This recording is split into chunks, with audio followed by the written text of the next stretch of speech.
They killed. Give me Isaiah 14 and 21. They did the same thing to my people. So that you said that they put millions of my actions. Yes, you said.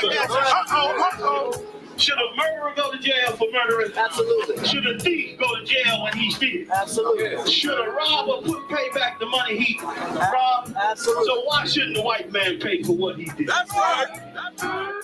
One day you'll see just how it feels. Payback is a dog. It's a dog. Payback is a dog. It's a dog. Payback is a dog. It's a dog. Payback is a dog. It's a dog. I'm in a hell of a hole. Was never expected to grow. Just obstacle set in the road. That a result of me selling my soul. The story I'm telling is cold, but yet it's what everyone knows. The white man's the devil is known. America was never a home. Only a place of captivity, safe facility, hating, disfigure me. They claim that I'm lazy, be killing me. Maybe this slavery draining my energy.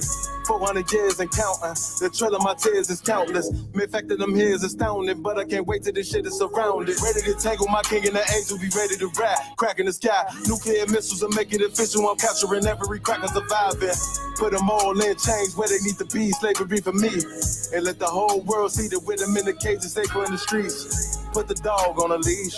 Get resolved for the beast. 144, get the brutal show, we could all be at peace. As soon as the trumpets are sound, your kingdom, we busting it down.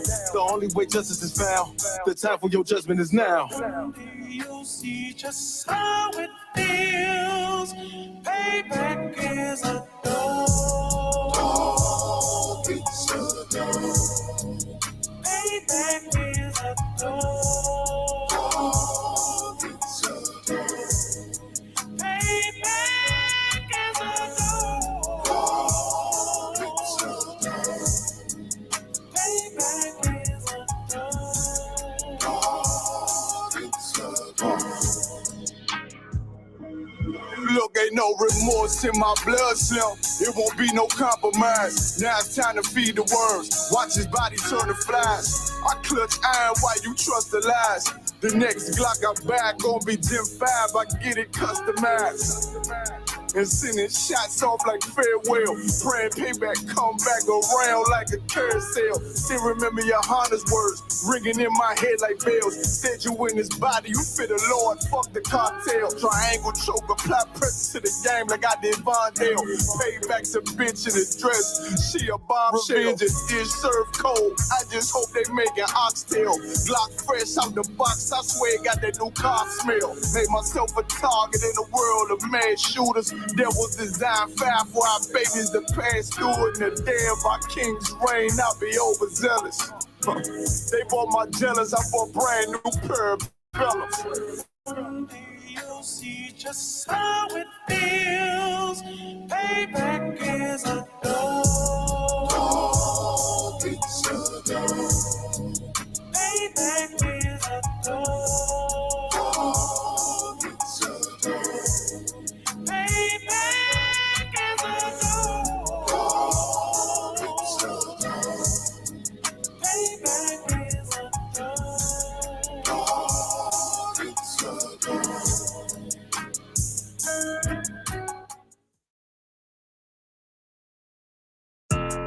Yeah, go to messed up, no. Bad news, it's to beat your home, nigga. Yeah. Yeah. Go on, get on that ass real quick one time. 144, baby.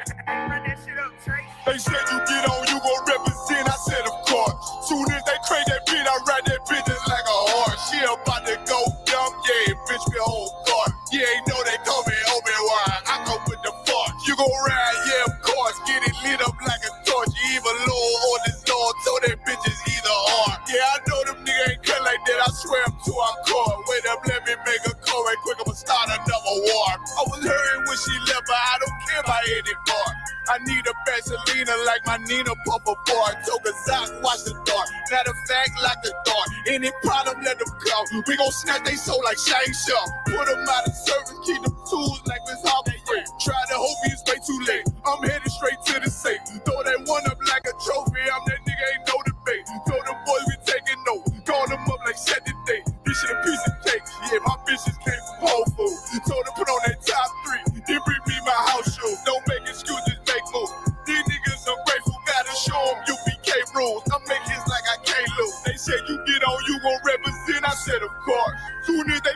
beat, I ride that bitch like a horse. She about to go dumb, yeah, bitch, the whole court. You ain't know they call me Obi-Wan, I come with the force. You gon' ride, yeah, of course, get it lit up like a torch. You even low on this low, told that bitch is either or. Yeah, I know them niggas ain't cut like that, I swear I'm to our court. Yeah, I just got off the call, I'ma start another war. Spit a plate up with my niggas, get your knife and your fork. He ain't locked in with the count, and when you speaking to me for. Yeah, I just took the floor, ain't no cowards in my campaign. They can't stop the campaign, tell them bring the champagne. They know I'm a champion, they can see the outcome. Get them niggas bad, got them tied down and out there. You can't do with them steps, but niggas been down since day one. We run up the bands, bitch, like Dylan. They say you get on, you gon' represent, I said of course. Soon as they crank that beat, I ran that bitch just like a horse. Yeah, about to go dumb, yeah, bitch, we whole court. Yeah, ain't know they call me Obi-Wan, I come with the force. You gon' ride, yeah, of course. Get it lit up like a torch. You either low or this low, told that bitch is either or. I told you niggas, you ain't cut like that, I swear I'm to our court. And I just made it call, we gon' start another war. Yeah.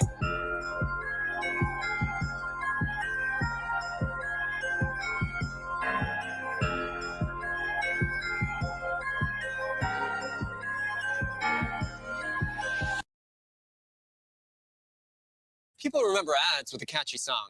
So to help you remember that Liberty Mutual customizes your home insurance, here's a little number you'll...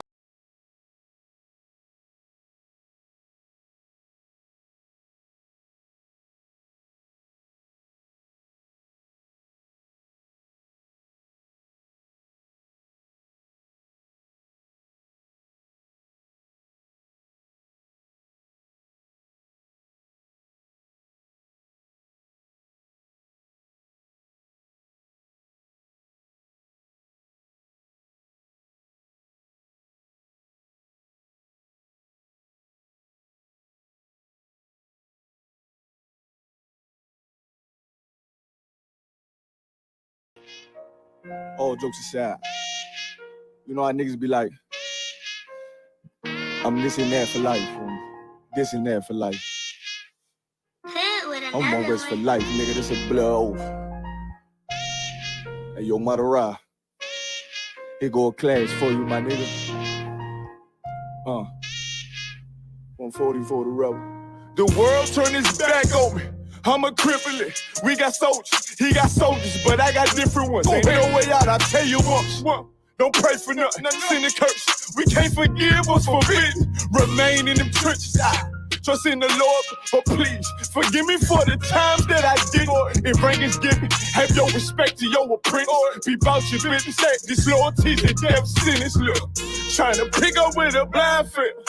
They said there'll be many mansions. I'm just grinding for my time share. Them devils ain't playing fair. They hunt you like Van Pelt. But ain't no getting out the game like Jumanji. Or you take that oath, it's a Dundee. They try to deal death to a priest. You won't make it out in one piece. So you can stand. Just make sure you got the heart. Say your name 3 times and it's death to his partner.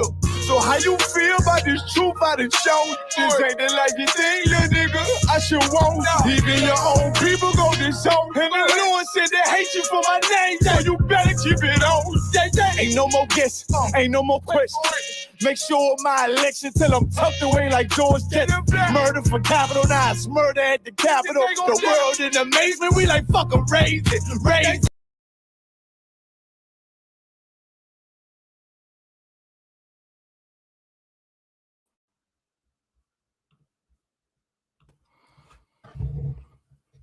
Shalom. Y'all hear me? What's going on, brothers? What's good? Hey, Shalom, Lord Christ, what's the word? What's going on? I'll give Salakia. I hate that. I gotta find a way to transition the music more seamlessly. I was sitting here for like 2 minutes thinking, how can I like nicely like end this song, bro? Like I didn't want to do it, but you know, I had to do it.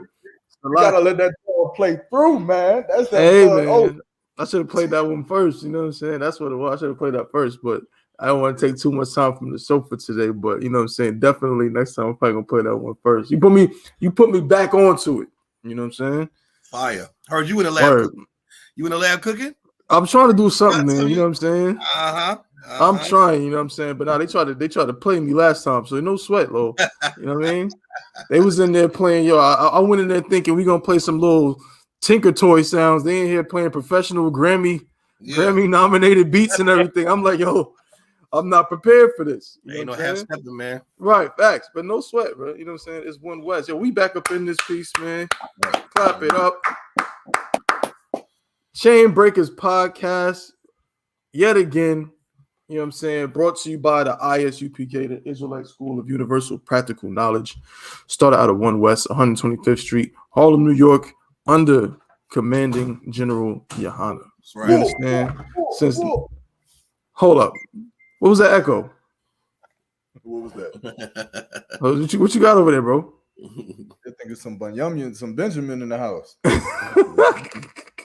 Yo, man, this guy right here, man. I.S.U.P.K. Since 1969, teaching the truth according to the Bible that so-called blacks, Latinos, and Native Indians are the true Jews, the true Israelites of the Bible. You know what I'm saying? That's right. And we back up in this, man. This is the Chain Breakers podcast. You know what I'm saying? On this particular show, as with many of our other shows and podcasts and radio shows, you know what I'm saying? Same thing. We teaching the truth, man. But we're all about breaking the chains on this show. You know what I'm saying? We breaking the chains of oppression. We breaking the mental chains that our people have taken on or that have been put on our people since we got off the plantation. So the physical chains, you don't see them no more. But now it's something way worse. It's called Christianity, and it has a lock on your mind. You understand? Obviously, YAHANNA, we went out to that Bimbe festival, that annual Bimbe festival in Durham last week. And obviously, YAHANNA, you know what I'm saying, conducted interviews. And these cats was, some cats in there, Ala, they knew something. It is blackity blacks. Ala, they knew something. Right. Some cats was, Christian. While at the same time saying that, I don't have a particular religion. I wouldn't say that I'm this or I'm that. But it was just disgustingly, it reeked of Christianity all over the place. He cut him to shreds. There's a video going around right now. Go look at it on the Goldsboro TikTok. I wish we had that. No. So what? So I wish we had that one part, man. That one part was Salaki. Was man, I might be able to cue it up later on in the show. I'll see what I can do, you know what I'm saying? But my system right now is like, I can't put it through too much, you know what I'm saying? I don't want stuff to start get choppy and weird and everything. So, but later on in the show, I might be able to run it, you know what I mean? But yeah, man, so that's what we're doing. We're breaking the chains of our oppression, you know what I mean? And of course, I can't start the show without giving, you know what I'm saying, honor, you know what I mean, and love to my brothers, my co-constituent, my co-host, my actual brothers in, you know what I'm saying, in this truth. You know what I mean? I got to give it up to them. Captain YAHANNA should be on with us shortly. All right, I think I might have seen him. He might have dropped out, so he should be back on in no time. But of course, I got my brother, you know what I'm saying, my mans, you know what I'm saying, Vietnam's finest, Officer 1000 Kowal in the building. What's going on, brother? Yeah, how about you? What's going on, bro? What's the word? Nah, man, I'm still can't get over that Bimbe Fest, man. How disgusted I am with KRS-One. Oh, yeah, that's your man's. Man, that's my man, 100 grand pots and pans. He pulled the MLK loop. He pulled the MLK loop on me in the end. Right. Pissed me off. Me I couldn't believe it. Right. It was crazy. But behind all those frequencies and chakras and energies, Martin Luther King, man. God damn. Crazy. And I never thought he said some crap like that, man. Man, I'm telling you, it is wild because literally right before that, like right when we was when we walked toward when he got on to perform, what's that song he performed? I forget the name of the song where he talks about the Israelites. You know what I'm saying? That's a little interlude, yeah. So he does his little joint, you know what I'm saying? And these are the Israelites, the 12 sons of Jacob and all of this, right? He got Jacob. Yeah, he did a whole joint. He did that joint, right? And then turn around and then go ahead. So obviously, again, and you're not fooling us, you know what I mean? We're not gonna get too into it, but KRS-One is born and raised in the Bronx. He's probably born in like 1962 or 63. Right. So that means you absolutely, positively, 1000% know the Israelites. In fact, better yet, you know the I.S.U.P.K. He does. 1000% you know who we are. And that's what inspired the songs you got with Israelites and all of this kind of stuff. You know what I mean? But then you really show who you really are. It shows that if you're not an I.S.U.P.K, you're a Christian. Straight up. Straight up. You know what I mean? There's no other way to slice it and dice it. You know what I mean? And of course, my brother, you know what I'm saying? My brother who so kindly hooked me up with something very special over last weekend, man. You see it right here. This I got to introduce this brother right here for doing this exceptional work. See that? Yeah. There it is. The Javelin sweats. If you seeing this right here, know that this right here is a product of a brother who is putting exquisite work in the I.S.U.P.K, putting much work for the Lord. You know what I'm saying? A true brother. You know what I'm saying? My A1, my day one. You know what I'm saying? My guy, officer of 1,000-yard mock. Damn right, man. You see that now? Watch my camp speaking this weekend. I know these ain't approved yet, bro. These ain't approved. You can't wear the sweats at camp. But I promise you, just for me having it, my camp speaking is about to be stellar because of the Javelin sweats being in my possession, man. They make your camp speakings better, man. They discipline you. What's going on, y'all? Hey, Most High in Christ, the water for the kind words. Most High in Christ. I did just want to mention, though, we are doing a raffle. I'll probably end up mentioning it again later on in the show. But next week, I'm gonna try to get the mechanics right on doing that little spin wheel thing. I don't know if y'all seen that before. Yeah, Wheel of Fortune. Prize wheel. Yeah. What I'm gonna do is I'm gonna put everyone's name who enters the raffle into the spin wheel, and then at the end of the show next week, if it's to wild with y'all, I would like to just spin the wheel so we can see live who wins a pair of I want to say free, but it's $5 to enter the raffle. But who wins a pair of Javelin sweats, man? Basically for $5, man. You understand? Damn right. Hey, man. Beautiful, man. And you can enter it as many times as you want. So, to increase your chances, so you get your name up there more times, right? Just go ahead and give it to me, man. Come on, man. Hey, man. Let's get it, man. We're gonna get right into it for today. Make sure you like, share, and subscribe. You know what I'm saying? Go ahead, everybody, get this link. We on YouTube, we on Facebook, we're on Twitter, we're also on Clubhouse. So make sure you sharing this. You know what I'm saying? Go ahead, like it as well. I'm saying I'm gonna share it right now to my page. All right. You know what I'm saying? Let's go ahead and do this. Boom, boom, boom. All right. Let's get it going. Of course, I started with the Akim. If there's anything that y'all want to bring out before we get rolling, Officer Kowal, I'll start with you. Anything you wanted to bring out today, bro? You want to get right into the stories? Brother. We can get right to these stories, but man, I had a good old laugh looking at Zion Williamson black ass on TV. Man, what happened with Zion Williamson? Well, apparently he getting caught up in some, just regular hood nigga stuff, man. He having sex with multiple women. Everybody's in an uproar about it. How that nigga thing. How dare he get a girl pregnant and talk to other women, right? So it's basically that, and he get caught up in some light scandal. He had sex with some whore. Yeah, I think I seen that some disgusting pornographic. I hate even using the word actress because that is really stupid. No, they're not actors. They're just street. You having actual sex. There's an actual rod in you. How are you an actress? Right, but right. So he got caught up with that, and apparently they got how women say, I got the receipts, whatever the hell that means. So they got receipts of text messages of him laying up with this girl while he got another girl pregnant. It's just this notion that I never understood. Women get mad that if you have a girl pregnant, so if Zion Williamson, who's worth $100 million, has sex with a woman, gets her pregnant. So as a millionaire black NBA professional, he can't talk to any other women because he has another woman pregnant. They're crucifying this nigga like he just broke the damn cardinal. And he's not saying a damn. I haven't heard him say nothing. He just looking stupid as hell walking around. And I'm just happy they're all black. Right. I for sure thought coming from Duke University, he was gonna be one of them brothers with a bunch of white chicks like Tiger Woods. But shout out to Zion Williamson, man. Hold your head, player. Right. Niggas get girls pregnant every day, B. You be all right. Word, you be all right. You be all right. Man, you from South Carolina, bro. I think he's from South Carolina. Rich. Right? And you're rich. You from South Carolina. Yeah. And you're rich. That's John Morant's man. That's John Morant's man. They're on the same AAU team. Of course. Come on, dogs. They're both in the news. Yeah, hold your head, man. Remember, we got love for all the niggas in the I.S.U.P.K. We got love for so don't worry about it, bro. Now I can't speak. I can't speak for everybody else. Yeah, I think I'm gonna get a pair of his shoes now. He did. Yeah, we can't speak for everybody else. You know what I'm saying? Some other Christian organizations would probably look down on you because you're being too niggerish. You're a bunch of niggas over there. Yeah. You know what I'm saying? Getting women pregnant and all of this. You know what I mean? Girl Now, of course, like, how some girl was like, how dare it? She was sitting on the sideline and one of the, he flew her out. He one of them trickers. He a tricky Ricky. I can tell from the messages. He a tricky Ricky. So he flew her out, had her sit in the sideline. And the message was like, how dare this nigga have me sit in the sideline while he got a whole other girl pregnant? I'm like, what does that matter? Yo. And it don't make any sense. Like, women just, I don't know. Good night. It's a disgusting thing, bro. Yeah. It's a disgusting thing.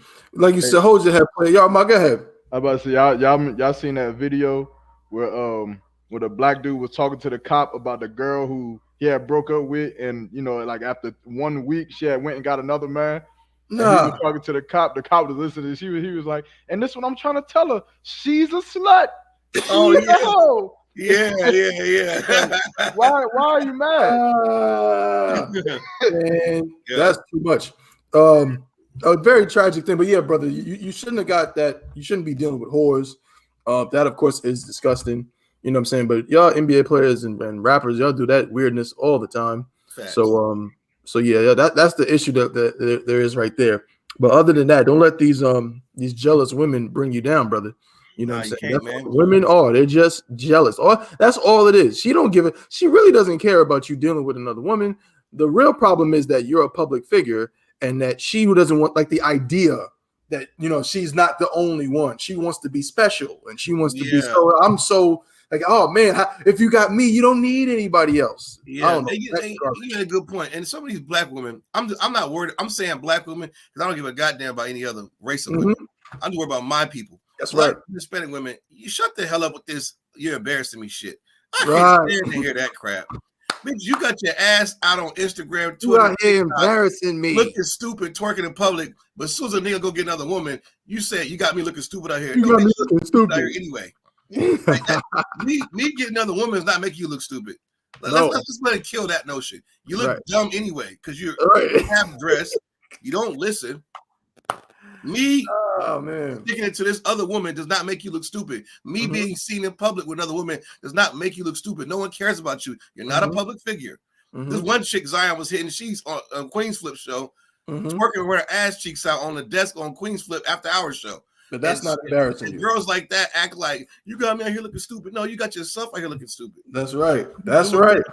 And all you dumb females too. I know it's a tactic y'all do. Y'all go out and y'all say things about other females. Y'all talk behind other females back about, oh yeah, I seen her man with so and so. I seen him, and that's where all that notion of embarrassing me comes from. When really, no one cares about you. And no one is thinking about you. Yeah, no one's thinking about you, and you really think you got that man in check is the thing. Because how are you embarrassed? You don't have him in check, but he got you in check. That's right. You dumb.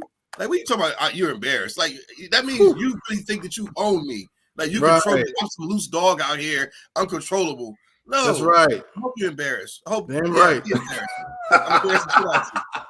That's right. All up in Target with her, all in Walmart, all up in the whip, top down. Yeah. Like, you used to be embarrassed. That's right. Damn right. Well said, brother. I hate that. This is the Chain Breakers podcast. We breaking the chain of jealousy too. We breaking all the chains. Okay. Double one got me looking stupid out here, y'all. I'm tired of this, y'all. I'm tired of you at 4 a.m. stumbling through the door. Right. Stupid out here, Yarmok. Yarmok has definitely heard that before. You got me out here looking stupid. What you doing, man? You heard that before. Yo, that's crazy. Yarmok, bro, what you got? You got something you want to bring out, bro? As I said, we keep going in and out. We keep going in and out. Oh no! Good to me. It might be your end, Yanazar. Check your joint, man. Let me look on YouTube real quick. Yeah, let me see. Let's check. Check. You might have to adjust your settings a little bit. Let me see. Let me just play a little clip.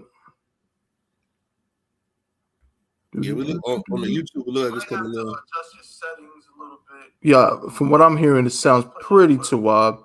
But yeah, but if it's a little choppy or something, you can always, just lower your settings on YouTube, and it should run a little bit smoother. The quality won't be quite as good, but you'll hear us just fine. All right.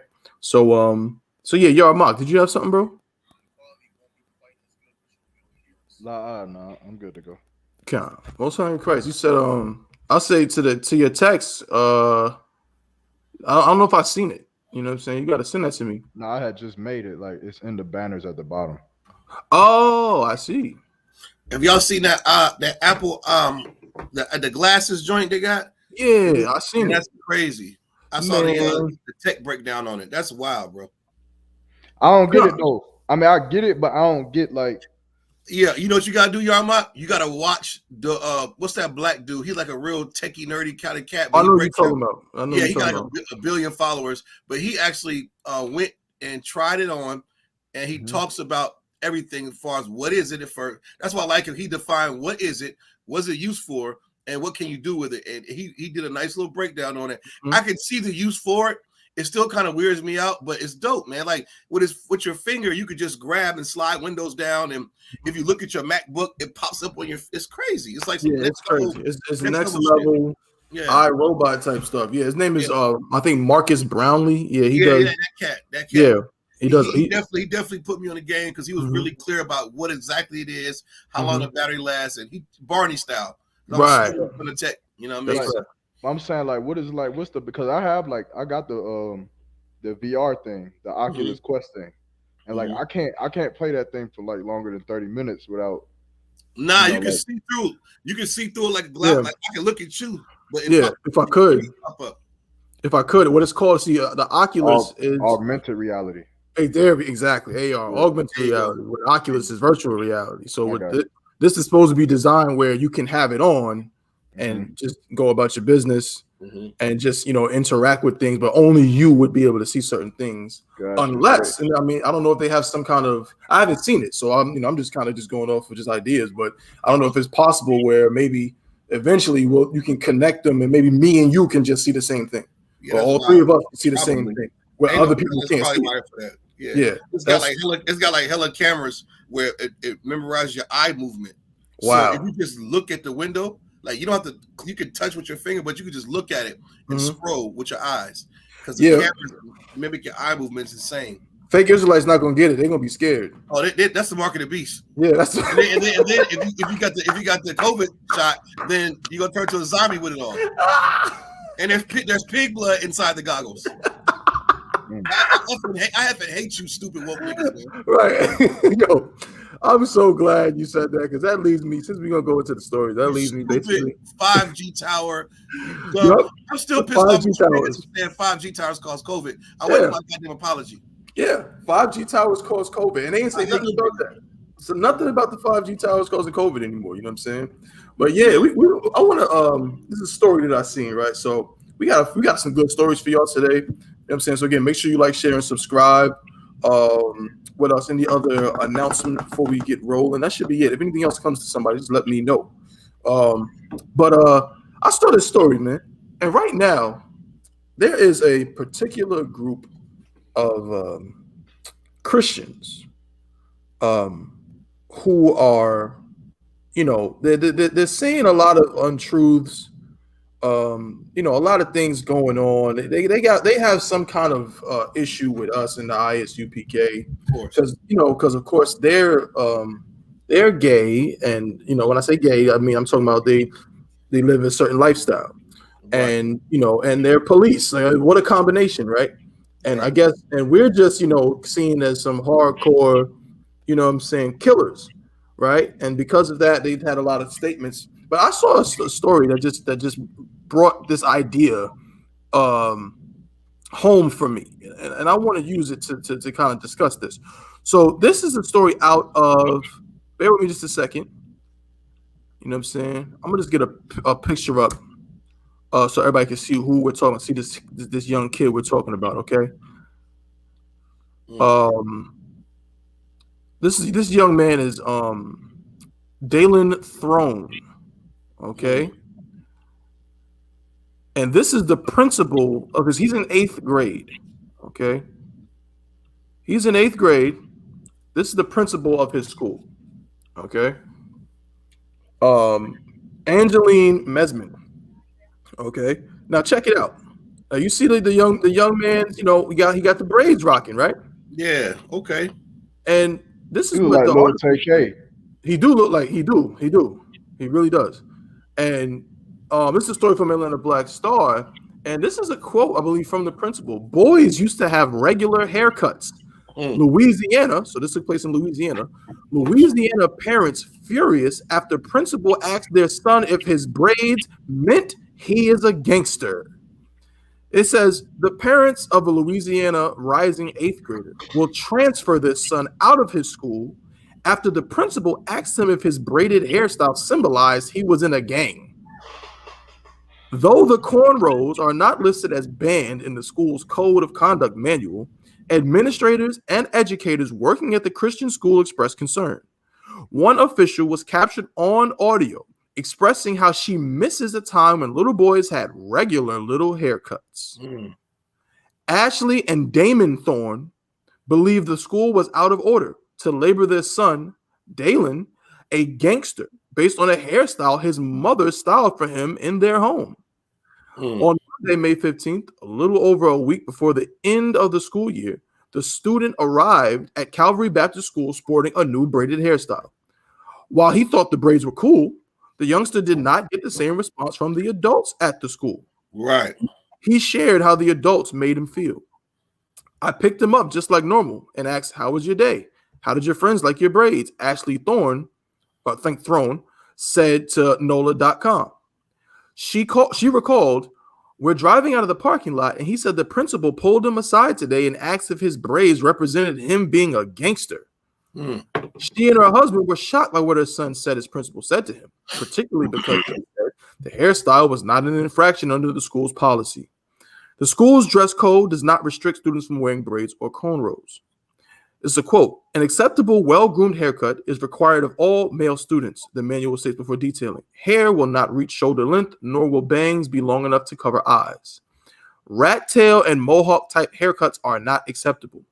Dreadlocks and afros over 3 inches are not acceptable. Man buns and sculpting are not acceptable. Colored hair, feathers, and extreme styles are not allowed." The parents called the school and met the principal, Angeline Mesman, the next day. The Thorns, I think that's the accurate name, Salaki. The Thorns recorded their 16-minute conversation with the principal. The audio allegedly captures Mesman admitting to having the conversation with the student, assuring the family she pulled him aside from the other students in an effort to not embarrass. "I've never had a student wear their braids like that. I've had teachers personally come to me and ask about his hair and what I thought about it," Mesman reportedly said. Just a little more. The principal alleged most of her concern came from her experiences with watching boys mature and take questionable paths. I'm going to say that again. The principal alleged most of her concern came from her experiences with watching boys mature and take questionable paths. "I have seen children grow up in this school and I've seen them change, so I was just checking to see where we are. I just wanted to see his heart. Our culture is changing. Little boys used to have regular little haircuts."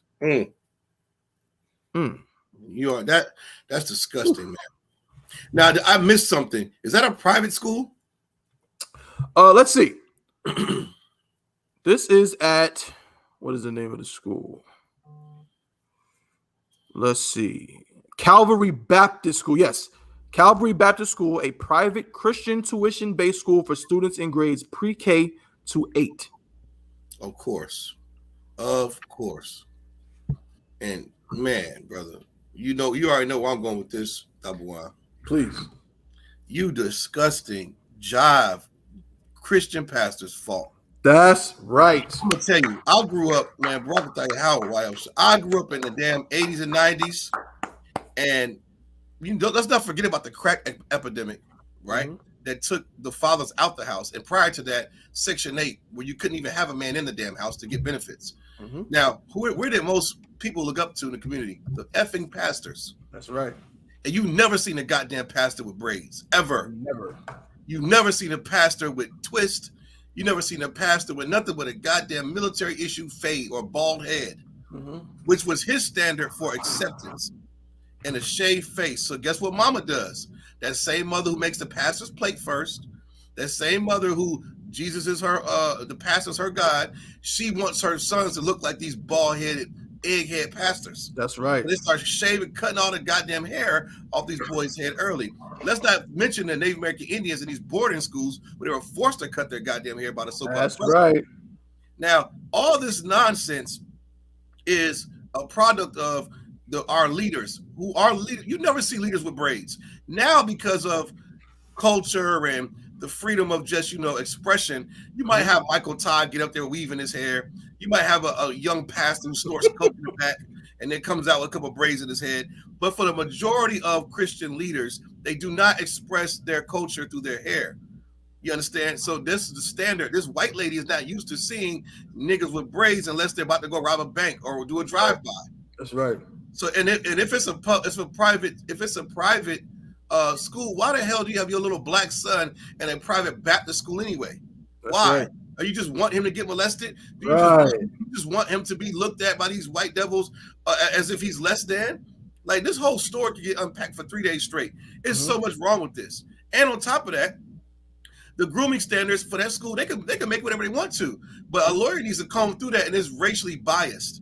It is highly, you understand? The military did something with AR 670-1 and their grooming standards, where black women took it to the Pentagon, was like, these goddamn grooming standards does not fit us. You are telling black women that we have to wear our hair a certain way, but black women have certain categories of texture. That's right. Or whatever the hell it is. Right. White women just have dog hair. It's one category for it. It's called dog. The white man has one category for hair. It's called dog. Dog. That's So it. of course they have no coat. Look at her goddamn hair. Look at those bangs. Good night. But she can't shut up a goddamn cave. That's right. You can't expect a young black. Look at his braids look so good. Right. Look at him. Give him a sense of pride. Colin Kaepernick went through this. And he talks about his biography, his movie, how he wanted braids because of Allen Iverson. His leaders were masculine men, and he wanted braids. But his white mother really didn't want him to get braids. His coach really didn't like the braids. Nobody likes the braids. They don't want to see a masculine man. They don't want to see a facelift Negro. They want to see a Christian pastor with a shaved face. That's right. Barack Obama. You better not dare grow a beard. That's right. They'll be glad this is an elementary school, because if it was a high school, they'd be like, no beards. That's right.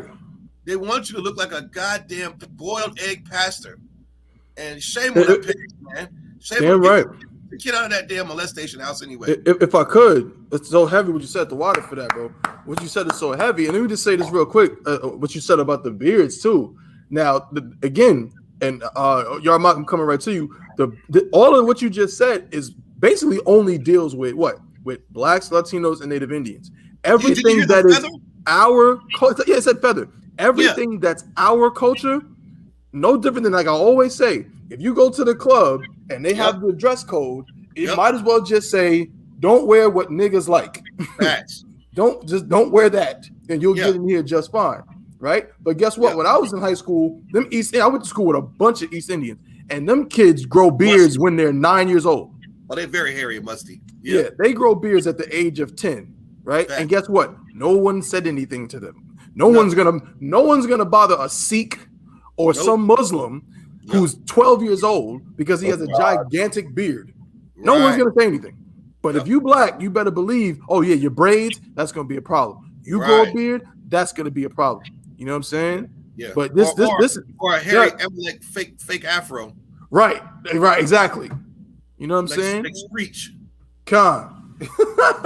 Disgusting. Yarmak, this is looking real. You know what he looks like, Yarmak? TK. Glad y'all knew. he could pass for Iraq kid. He could pass. He could pass for one of your siblings, Yarmak. But he does look like TK. But you know what he looks like to me, Yarmak?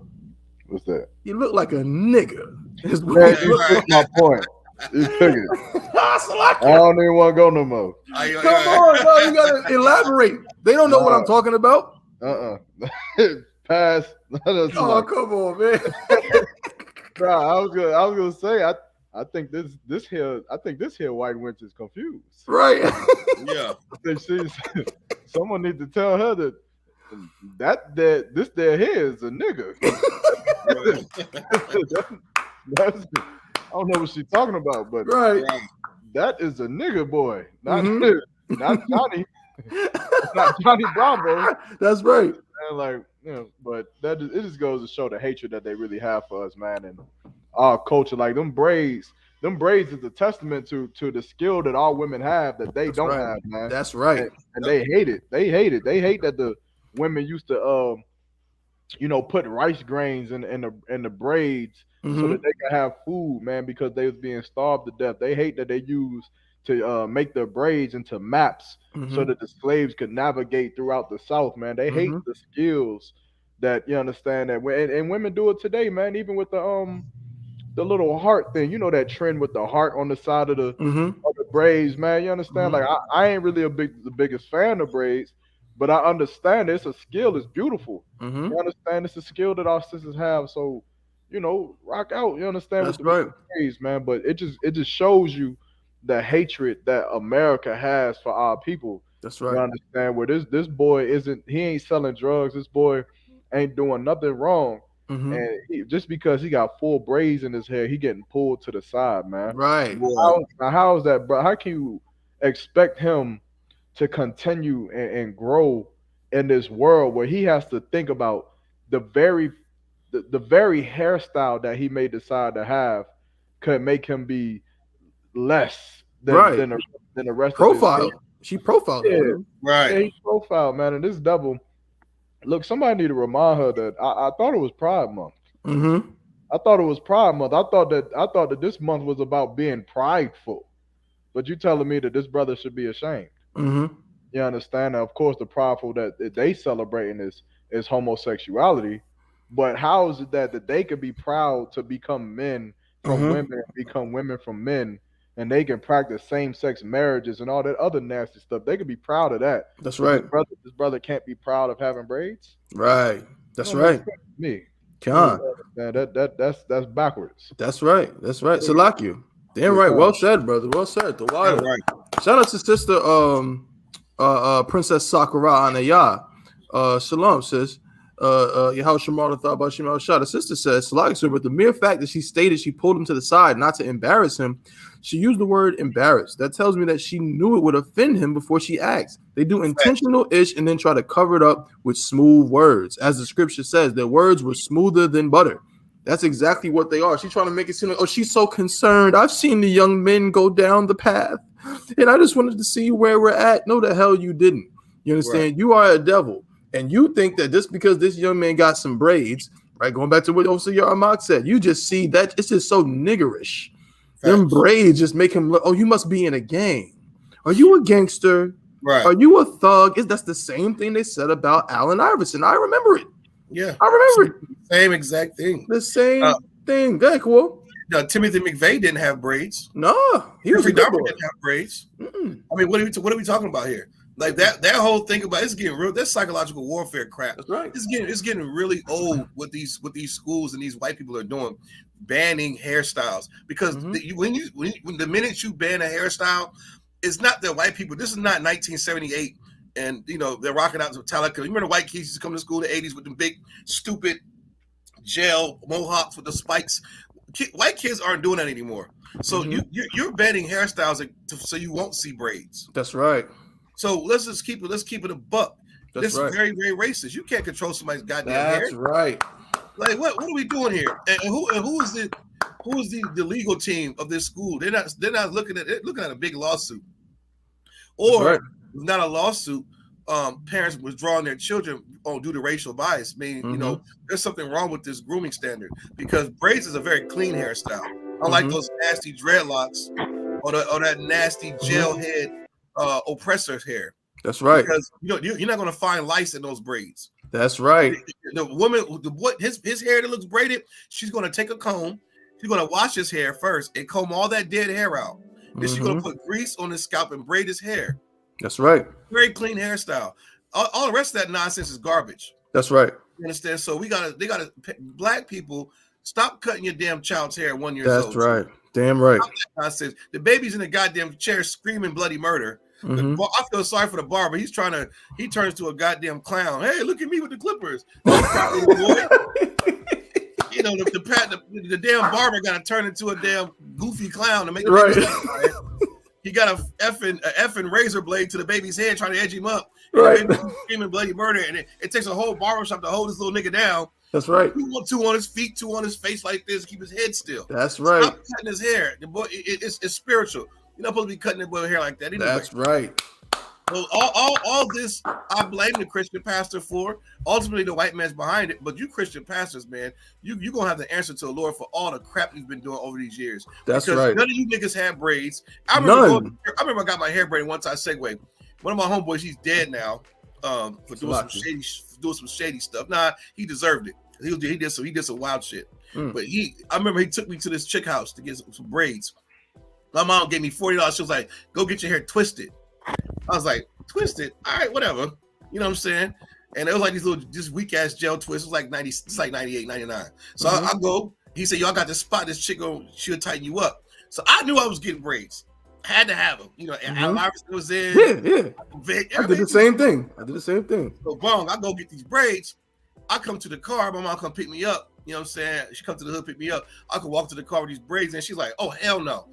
I'm going there, take them out. I was like, Mom, I can't tell this chick to take them out. She frying chicken, got babies crying over the house. She never take these braids out. She just put them in. She's like, well, you ain't going to church with me looking like that. My mom said that.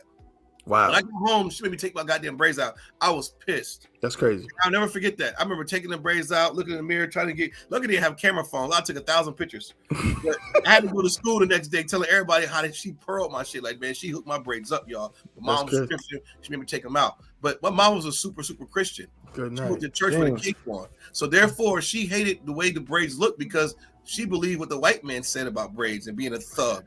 That's right. Because of the pastor. So we had to have a haircut. A high type military fade, or some type of mini afro that didn't exceed 2 inches. All these military type of standards because you hate the image of the black man. That's right. And if I could, that's so heavy what you're saying. And the thing that's wild to me is how much, you know, I want to segue into talking about fake Israelites for a quick second, based on this, but the specifics of the braids, just how the image of it, what it does. Let me tell you something. Dreadlocks is not masculine. No, it's not. It's not masculine. It is not. It has nothing to do with being a nigga. It has nothing to do with being black. Dreadlocks does not make you look tough. Dreadlocks is very effeminate. If you notice, every time they show a picture, you know that they got the black Jesus picture. You know the one you see. You know the one you see in the soul food restaurant, or you see in the place where you get your twists and all that. Yeah, and it'd be a picture with no shirt. And he like this, and he got the dreads going. Like, you have never seen a picture of Jesus with braids, ever. You've never seen a picture of Jesus with braids or with a long afro. Why? Because that is scary. Jesus, we know that the real Jesus, Yahushua, according to the Bible, he was what? He was scary. Yeah. He was an austere man. Austere man. He had a voice of many waters. He had bloodshot red eyes. He wasn't pretty to look at. I know that everybody wants to believe in sexy Jesus, but he wasn't, you know, somebody you would just be like, hey, Jesus, come on, give me a hug. No, bro. He didn't look like Mario Van Peebles. He did. Yo, he did not look like Mario Van Peebles. Okay. So I'm saying that to say this. You fake Israelites out there, and the fake Israelite love to have a nice, clean shape up. He loved it. He loved to have a nice, clean shape up, you know what I'm saying, or some dirty dreadlocks, which it doesn't make you look strong. It makes you look like a weed head. It makes you look like, you know what I'm saying, a homeless person. That's what you look like. And if you got the fine ones, you know, the ones that come down again, like you know, black Jesus, then you just look like a woman. You look effeminate. Right. But having braids, you know what I'm saying? Having braids is definitely our culture. You can see that on the walls in Egypt. You can see that in the ancient artifacts. Our brothers wore braids, man. Samson didn't have no nasty dreadlocks. Right. It said he had 7 locks. You mean to tell me he had 7 big, what, he had Jay-Z dreads? Yeah, no, they say he had wicks. What the hell is that? Little fat ass Miami, Florida. So he looked like Kodak Black in 2012. Yeah, gunplay. He like gunplay. The old gunplay, yeah. Yeah, nah, that's not what Christ looked like. That's not what Samson looked like. Samson had braids, man. Samson looked like old dirty bastard or something like that. That's what Samson looked like. Okay, right. Because that's real masculine. That's again, like I said, it's scary. Whenever you wear them braids, that's the response that you get. It's like, oh, wait a minute, are you a gangster? Right. Are you a thug? And that's how, please. You're right about that. Number one, why is it in 2023? It's a shock to see braids. That means more brothers need to start wearing their braids. That's your right. hair, wearing braids is a declaration of your freedom. I'm 40 years old. I'm gonna wear these braids till the shit fall out because I'm not standing for the national anthem. I don't give a goddamn about your grooming standards. I don't care. My hair is a declaration of my freedom. I'm out the matrix of America. I don't give a damn. You're not going to tell me to cut my hair. You're not going to make me stand up for your nasty Pledge of Allegiance. That's and right. My son's going to grow his braids, and I dare one of you to say something. That's right. Well said, brother. These Christians have run amok too long without going unchecked. That's right. You understand? It's ridiculous, man. For a nigga to wear braids, we're still getting side eyes. It should be normal. See Hispanics and blacks with braids now. This should be normal. That's right. Normal. Every baby should have braids. You mean 30? You mean 32? Cool, right? I'm gonna stop doing that, man. Hey, he'll like to hear that time to go to the club. Niggas be dead tired, sleeping. You be like, hey, come on, let's go to the next spot. Like, nigga, I'm tired. You 32. And top of one, you about 26. This guy, right? I wish. No, I ain't know you wish. This guy's crazy. No, I'm not. You know what's funny? He'd be the first one to go on Facebook, and somebody like, "How old are you?" He'd be like, "I'm 40." It's different. I'm talking about my mindset. My mindset is 40. Right? Hey, look. Come on, man. Most High in Christ. Hey, look, no, I'm with you, bro. I'm with you. You know what I'm saying? The I.S.U.P.K, we don't really worry about age like that. You know what I'm saying? We don't really concern ourselves with that. You know what I mean? Yeah. A brother is tuning in right now. We definitely just hit on the dreadlocks. I knew that was coming. Yeah. But the brother also asked, he texted me, he asked, is the locks for women unlawful too? So if I could, I just wanted to kind of just give like a general breakdown. Yeah, go ahead, get down. You understand? So when it comes to the dreadlocks and locks are two different things. Let me see if I could just pull it up here real quick. Or top of one, if you want to help me out too. I was gonna get a picture of an Indian to show that is not our culture. Yeah. So you gotta remember that dreadlocks is a West Indian. East Indian. It's an East Indian culture, or it derives from an East Indian culture, and it derives from the worship of a goddess named Shiva, right? So she had the dreadlocks, and then the people who follow Shiva worship Shiva, which were the East Indians. They of course followed in that culture and having dreadlocks as well. And of course, a lot of people get misconstrued with the brother Samson in the Bible, because the scriptures say that he had locks of hair. But the difference is that locks and dreadlocks are two different things. Right? Like those are dreadlocks. Those are dreadful. Those are locks that cannot unlock. You can't unlock that, which it means it's dead. It's a bad lock. That's nothing but dead hair just growing on top of dead hair, right? But a lock, according to the Bible, is strands of braids or plaits. If you go to the Strong's definition, right? It says, where is it at? Right, this is the word for. I think I sent it to you. Yeah, I'm looking for it now.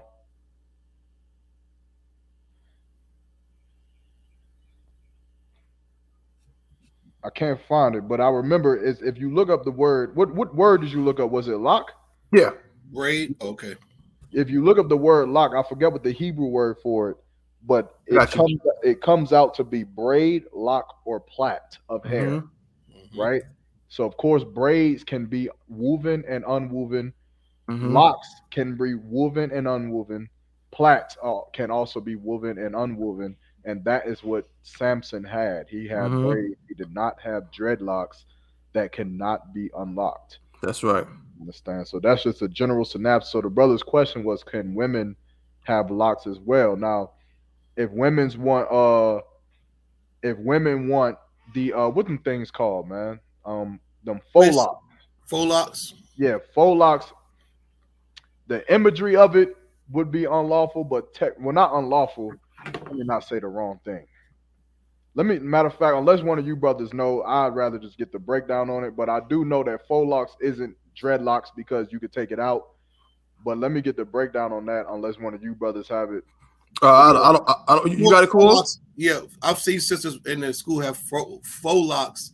I haven't heard anything saying that it was unlawful, but it just reminds me of something that is not our culture. Meaning, why would I order vegan shrimp? Mm-hmm. Why would what I'm saying? Like it's kind of that same basket where the faux lock is not actually a dreadlock. I think it's like some kind of weird weavy hair twisted around some hair. Mm-hmm. I've seen sisters wear it before. I haven't heard that it was unlawful to wear faux locks. It just doesn't. And to me, faux locks don't even look like dreadlocks in a sense. I've seen sisters wear faux locks before. Some of them have dyed hair in them, like red or brown or something like that. But they're not permanent. They're not actual dreadlocks. Right. Like what is a fro? What is it? Fro? FRO or faux? Like fake? I think locks? It's FAUX. Yeah. Oh, faux. Okay, yeah. So I've seen some sisters wear those, but I mean, like I said, in my house, yeah, it's unlawful in Kowal's house. Yeah, in my house, it looks like a dread. Right. Blonde hair, anything blonde or dread is out of here. I don't care what's pink or red. I don't give a damn. But it's just certain things. You know what I'm saying? But yeah, the whole women with the dreadlocks and men. I mean, come on, man. Like y'all might be saying he's so right. Like history shows you what a braid is and what a dreadlock is. Mm-hmm. Why would Samson have 7 fucking effing dreads? If I could, Salaki, if I could, I want to just piggyback on what y'all saying to make it clear. Also get the Hebrew word you was looking for, Yarmach. So if you read Judges chapter 16 and verse 13. It says, and Delilah said unto Samson, hitherto thou hast mocked me and told me lies. Tell me wherewith thou mightest be bound. And he said unto her, if thou weavest the 7 locks of my head with the web. So the 7 locks of his head were weaved together. So how can you cannot weave a dreadlock? A dreadlock is some nasty matted piece of garbage that, just grows and you got to get somebody to kind of roll it. You know what I'm saying? Roll it to give it some kind of definition, but it's not actually a woven or weaved piece of hair. Right. But that's what a braid is. A braid is a woven. So when you take strands of hair or locks of hair and weave them together, and then you can do what? You can unweave them.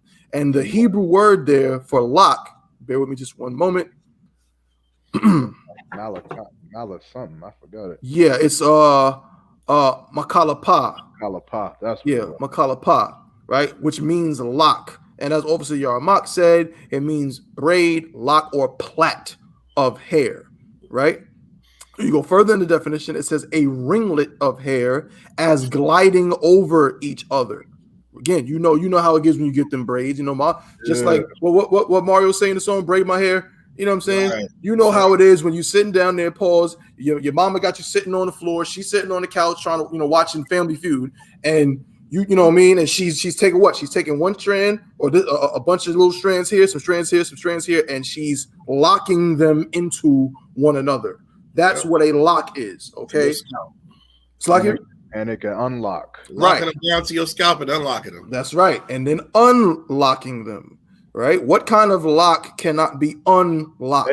Hey, so look, my family do the dreadlocks, right? Like my grandma got dreadlocks down to her back. My aunt got dreadlocks down to her back. My uncle got dreadlocks down to her back. And I remember one time, me and my cousin, we was like 16, 17 years old. Mm-hmm. We were staying in my grandma's house. And they had to shut off half of the whole house simply because my uncle hadn't washed his hair. And for God knows how long. And it was so bad. They kicked us out of half of the house. They said you couldn't come past the I almost said something that I shouldn't have said.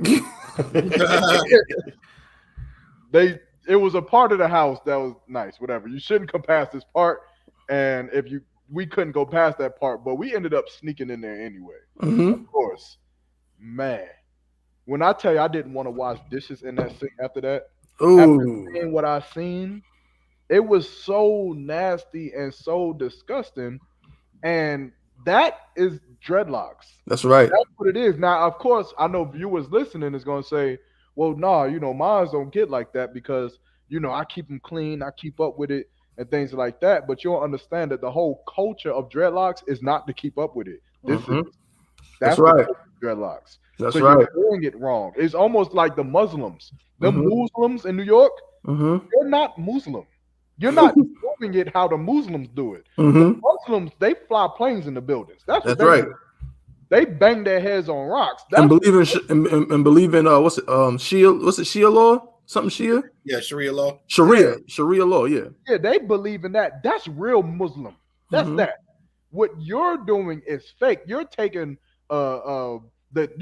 these are great value brand dreadlocks. That's if right. you really want to get into the culture of dreadlocks, then you have to go to how they do it. And guess what?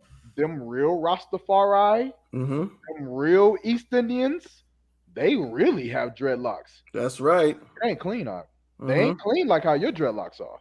Your dreadlocks is clean. You get them styled up every other week. You get them washed every week. You put the gel. You make sure it's oiled up. That's right. Well, that ain't the spirit of how them real Rastafari. Right. The real Rastafari look like this. Yeah, they look like that. That's right. How the real Rastafari do it. So if you really want to be Rastafari, then don't ever fucking wash dreads. That's right. Let it grow and grow and grow. Don't trim it. Don't trim it like a bonsai tree. Don't trim it. Let the Lord grow it. Yeah. Let the Lord do it, man. If you really want to be in the spirit. If not, then brother, just get braids. Hey, what you're saying is have Salaki. I got a not sidebar, but just a short story to go with what you just said. I'll never forget. This was random, bro. Now, again, if I haven't said this 1,000 gajillion times, for the sake of this story, I got to remind everybody that I'm from New York, right? So, right? So I don't mean to cut you off. No, please, go ahead, bro. One last thing, too. And this is coming from a brother who also had dreads. Yeah. Down his back. Yeah. Officer Yarmak was dunking on niggas in the dreadlocks. Right. Back in the day. My way. Yeah. So but that's heavy because I remember one time. So I was growing up in New York, right? So one time we was going on a field trip. Now, mind you, my school, I went to a private blackety black school, but it was very small and it was very broke. It didn't have a lot of money, so we didn't have like a cheese bus. Plus, it's New York, so there's a lot of schools with cheese buses. Don't get me wrong, but we didn't have a cheese bus. So when we went on field trips, guess what? We had to get on the train. So one this particular day, I think I want to say we was going to Coney Island. So we get on, you know what I'm saying? We walk down, 103rd, go to Junction Boulevard, get on the 7 train, whatever transfers we got to do to go all the way to Brooklyn to Coney Island. And I'll never forget. So one of my classmates, his name was Akeem. He wasn't African. he was a Judite. He was a Judite whose parents named him Akeem. You know what I'm saying? Right. They all come to America. Well, 90s baby. Right. And he had, right, exactly. And he had these, these big dreads, right? So pause. And there was these two, I'm be honest, no offense. It was these dirty, they look homeless. They was on the train. And it was like these two, I think they was West Indian. I think it was Jamaican. And they had like crazy dreads. It was wild. This cat looked at this kid, Akeem, with his strong Jamaican accent and said, he was it's all about Rastafari, da da da. He said, if your dreads don't mean nothing to you, cut him off. Cut him off. The nigga pulled a dreadlock out of his goddamn shirt. Akeem, I mean this. His beard was a dreadlock that came down. And he had it tucked in his shirt. He pulled it out like this and said, if Rastafari, I don't mean nothing to you, cut off your dread. I said, good night. And I never forgot. I was just looking at Akeem like, well, nigga, what you gonna do, nigga? You know what I'm saying? Yeah. And he ended up cutting him off, by the way. But that's what real Rastafari do. And mind you, and we're gonna say with another brother got a question.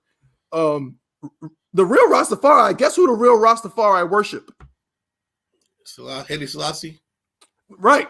you're looking at them, and that's not Haile Selassie, but Right, the right. Rastafari, Right, that's why they wear their dreads like that. That's why that's part of that culture, because they worship cats that look like him. Them East Indians, man. Them East Indians have taken over Jamaica. Them East Indians is boss in Jamaica. And guess what? And them Rastafari worship people that look like him. Disgusting, man. Rastafari is nothing but the vicarious worship of Shiva. That's what it is. Period. And then they throw some East Indian Ethiopian cat and say he's Jesus Christ. Yep. Just like Officer Yarmox, like Kowal been saying, it's great value. You understand? Your version of whatever your religion is nothing but a disgusting hodgepodge of a bunch of other heathen customs thrown together to suit your niggerdom. Right. Go ahead, Yarmox. And remember, this ain't the only thing, because dreads is a touchy topic. And I understand it. I get it.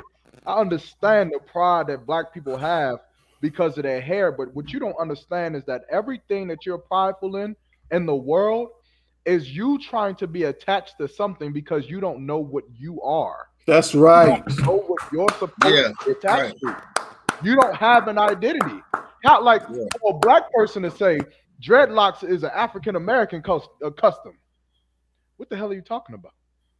Dreadlocks is a black culture. That's black culture. What the hell is black? Right. What the hell does black mean? Right. You don't even know what you are. That's right. How can you tell me what our culture is? How can you tell me what our customs are? How can you tell me the gods we're supposed to worship, that we're supposed to serve, when we don't even know who we are? That's right. We don't know anything. We don't know our history. So obviously, everything that you attach, tattoos, we think that tattoos that's black. Right. Tattoos isn't our culture. Tattoos isn't our customs. You understand the things that we do, the things that we grab hold of. What was it back in the 80s, the 90s? When was we trying to get on Bruce Lee and Jackie Chan? 70s. The 70s? Yeah. Oh yeah. You couldn't tell me that a nigga didn't think that Wu-Tang and karate and kung fu was not hard. They tried to say Bruce Lee was black. Yeah, they said Bruce Lee was black. Of course, Bruce Lee is black. Leonidas from the Spartans was black.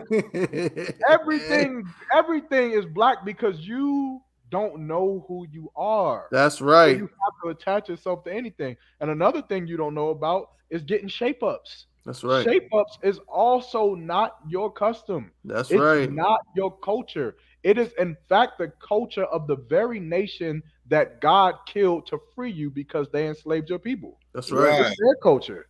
You going in there and getting them shape ups and them lineups and that white chalk around your head, that is the custom of them stinking Egyptians, man. That's right. That's what they did.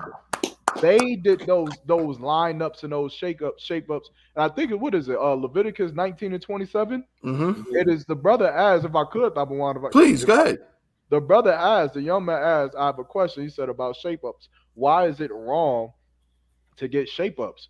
Well, remember, anything that is wrong according to the Bible is because it's a sin against the Lord and it goes against the law. Now, Leviticus gives us the law, right? In Leviticus 19 and 27, it says, ye shall not round the corners of your head, neither shalt thou mar the corners of thy beard. Meaning what? If you're rounding the corners of your head, you are altering the line that the Lord gave you. That's right. You're changing the line. Some brothers have a natural line that is naturally seemingly straight. Some brothers got a widow's peak. That widow's peak is the line that the Lord gave that brother. So when you go and alter that and change it, then you are defiling a temple that is not of your own. That's you don't own it. You understand? And the Lord said not to mar the edges and to cut the corners of thy beard. And surprisingly enough, that is exactly what black people do today. That's right. That's exactly what we do to fit into the norms of society so that we can have a higher social class. You feel as if you have to go clean yourself up. Since when is getting razor bumps all over your face clean? That's right. Since when is needing Gillette butters and creams because your face is all bumped because you putting razors to your face and shaving your face and your head? When is that making yourself clean? Obviously, idiot, the Lord is showing you something that you shouldn't do. That's right. Obviously. That's right. Obviously. If I cut myself and I start to bleed, obviously the Lord is showing me something I should never do again. So what do you think is happening when you shave your face bald? What do you think is happening? And you get those razor bumps that can get infected, and they start turning black, and they start your face is discolored. Ugh. Now you need all these creams and all of this white man science to try to reverse the effects that God put on you, because you are going against the very natural fibers that the Lord had given you, man. That's right. You're not supposed to mar the corners of your beard, and you're not supposed to mar the edges of your head, man. You cannot get shape-ups. If I could. Well said, Salaki. Water for that, bro. Just again, what obviously Armag said is absolutely right. I just wanted to, to just provide a little more, not more context, but just to go into the words. That's just to help you understand why we're saying it. Because some people may be like, because you know how they be, Armag. They say, well, it says the corners. What exactly does the corner of the head mean? And it just says you can't round it. That doesn't mean that I can't get a shape. Right, exactly. So let me just explain to you what the word corner means, right? So round the corners, okay? So the corner is from the Hebrew word pa'ah, right? Or pa'ath here, the plural for corners. And it says corner, edge, side, quarter, extremity.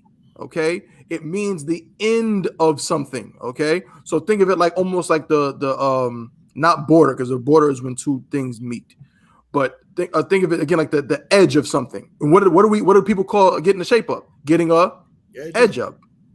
That's what they call it, and that word literally means the edge of something. There's another scripture in the Bible, Stalaki, if I can find it real quick, where that same word is translated into the English word end.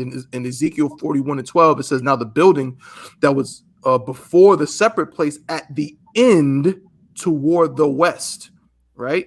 So end or edge.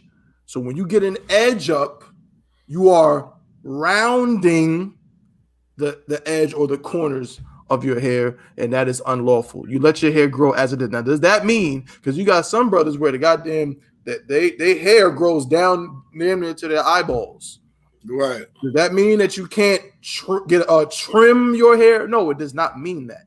But you cannot round the corners. Again, get an edge up with the perfect sharp line, get the T-liner, zit, zit, zit, zit, zit. Damn near, I felt when I was in the barbershop, when I was in the world, I felt like the barber was trying to kill me with that damn T-liner. You understand? It hurt. He had to put the alcohol in. That's not our culture. You know what I'm saying? Get you some braids. You know what I'm saying? Let your hair grow. The Lord gave you a natural border or line for your hair. You know what I'm saying? And that's what you need to maintain. Same thing with your beard. You know what I'm saying? Like, can you trim your beard? Sure. You know what I'm saying? Can you trim it? Can you, if you got a beard coming down here, can you shape it? Sure you can. But them lineups, get that T-liner and zit, zit, zit, zit, so you look like, you know what I'm saying, who's probably some blackety black celebrity. Yeah.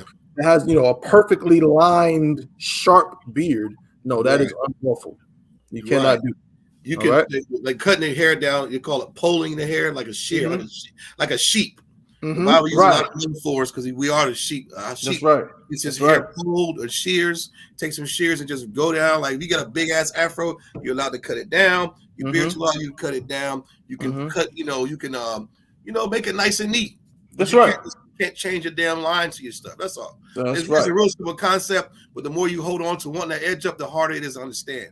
That's right. You gotta let go of Egypt. If you ever think about how these Egyptians look with some of these stupid, ridiculous haircuts, and how they take the razor and just cut all kind of figurines into their face and scarification, the Lord wants us far away from that razor crap. That's right. And one last thing, if I could, just real quick, is remember, as Officer Armag is saying, and Officer Kowal is saying, remember, when you're reading the book of Leviticus, we see it and we know that it's the law. But where did we just come out of? We had just come out of Egypt. So we was in Egypt for over 400, not 400, was it 400 years? Yeah. Yeah, we was in Egypt for 400 years. So guess what? Just like here in America, today, we just talked about the young brother. Think about how many young brothers don't get braids because they want to fit in. Yeah. Think about how many young brothers shave their head. mar their beards. They want to wear a suit and tie. They want to do everything to fit in with the culture that they've been stuck in for all this time. The same thing was happening in Egypt. We were embracing or used to Egyptian culture.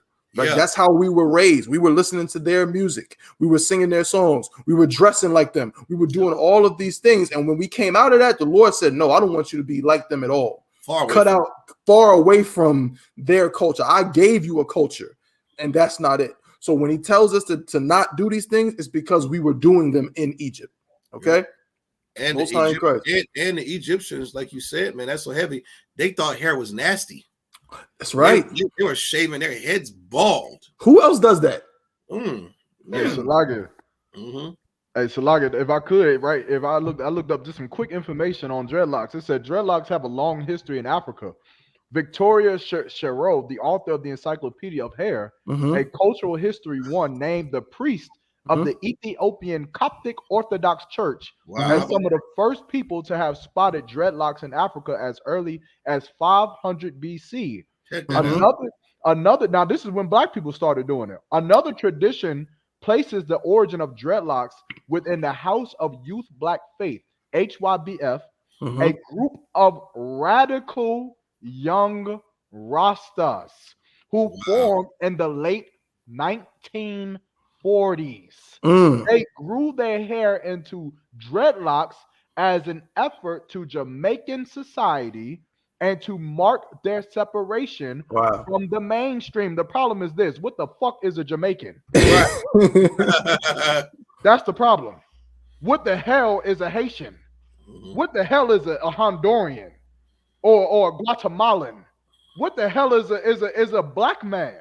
You don't know who you are. You're fighting to be African when you're not African. That's right. That's the problem. I'll land my plane. Good night. Yeah, right. Well said, brother. Yeah, so leave the dreads alone. Leave the shape ups alone. It's not our culture. As with other things, and all those other Rastafarian things go with that. Smoking weed is not black people culture. It has never been black culture. Never. You understand? It became what you think is black culture because of how our association with drug addict white people in the 60s. Vietnam played a major role in that. You know what I'm saying? All of a sudden, everybody wanted to get high and all of that because they were shell shocked coming back from Vietnam, and all of those things got meshed together. But weed used to be a very white thing. Yeah. Okay, weed was very white in the 40s and the 50s and the 60s. So yeah, that's not black culture. Moving, go ahead. Somebody say something? Yeah, so like I if I could, man, please. And I wanted to pull a scripture, but I'm not. But I'm gonna just paraphrase the scripture where it's talking about Enoch and how Enoch was translated from the sinners of the earth, and he was removed from the land.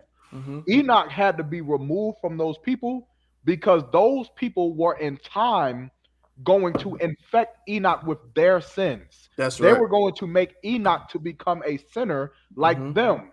Let me tell you something else, and this is the same thing that's happening today, except the Lord has not translated us out of America. We're still here.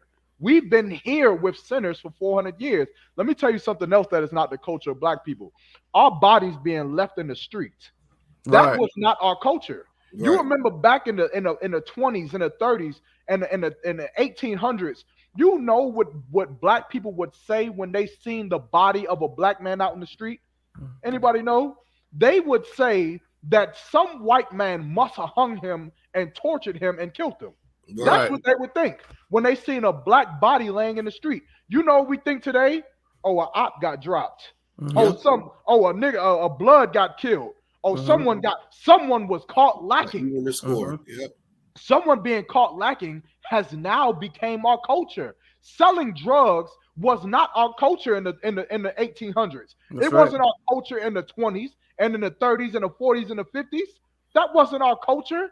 But now, who has the culture of selling drugs? Black people have the culture of selling drugs. When it comes to being homosexual, that wasn't our culture. But now, whose culture is it? It's our culture. That's right. All of these things are because we are staying together with sinners. That's right. Together with men and women who are not of our people. Yep. We are not these people culture. So now we are adopting their lifestyle, getting tattoos, getting shape ups, getting dreadlocks, shaving our head bald, making spikes, and doing these wicked, disgusting things. These are coming because we are living amongst the people that are against God. And the further and further we go, you'll start to see more things that black people never did. And for the older generation, you have to agree. You remember a time when black people didn't get tattoos? Right. Now everyone has them. You remember a time where black people didn't sell drugs? Now everyone does it. Is that black culture too? You want shrooms? We're shrooms. Is it black culture too that we do these things? Now that we all do it? No. And getting dreadlocks is also not black culture just because your generation started it. Just because it started in the 40s does not make it our culture. You adopted it. You adopted it. Yep. It's not our culture, man. You understand? And we got to wake up. We got to stop just listen. We got to stop taking everything that some idiot that smokes weed tells us, man. Them Rastafaris are high, you know.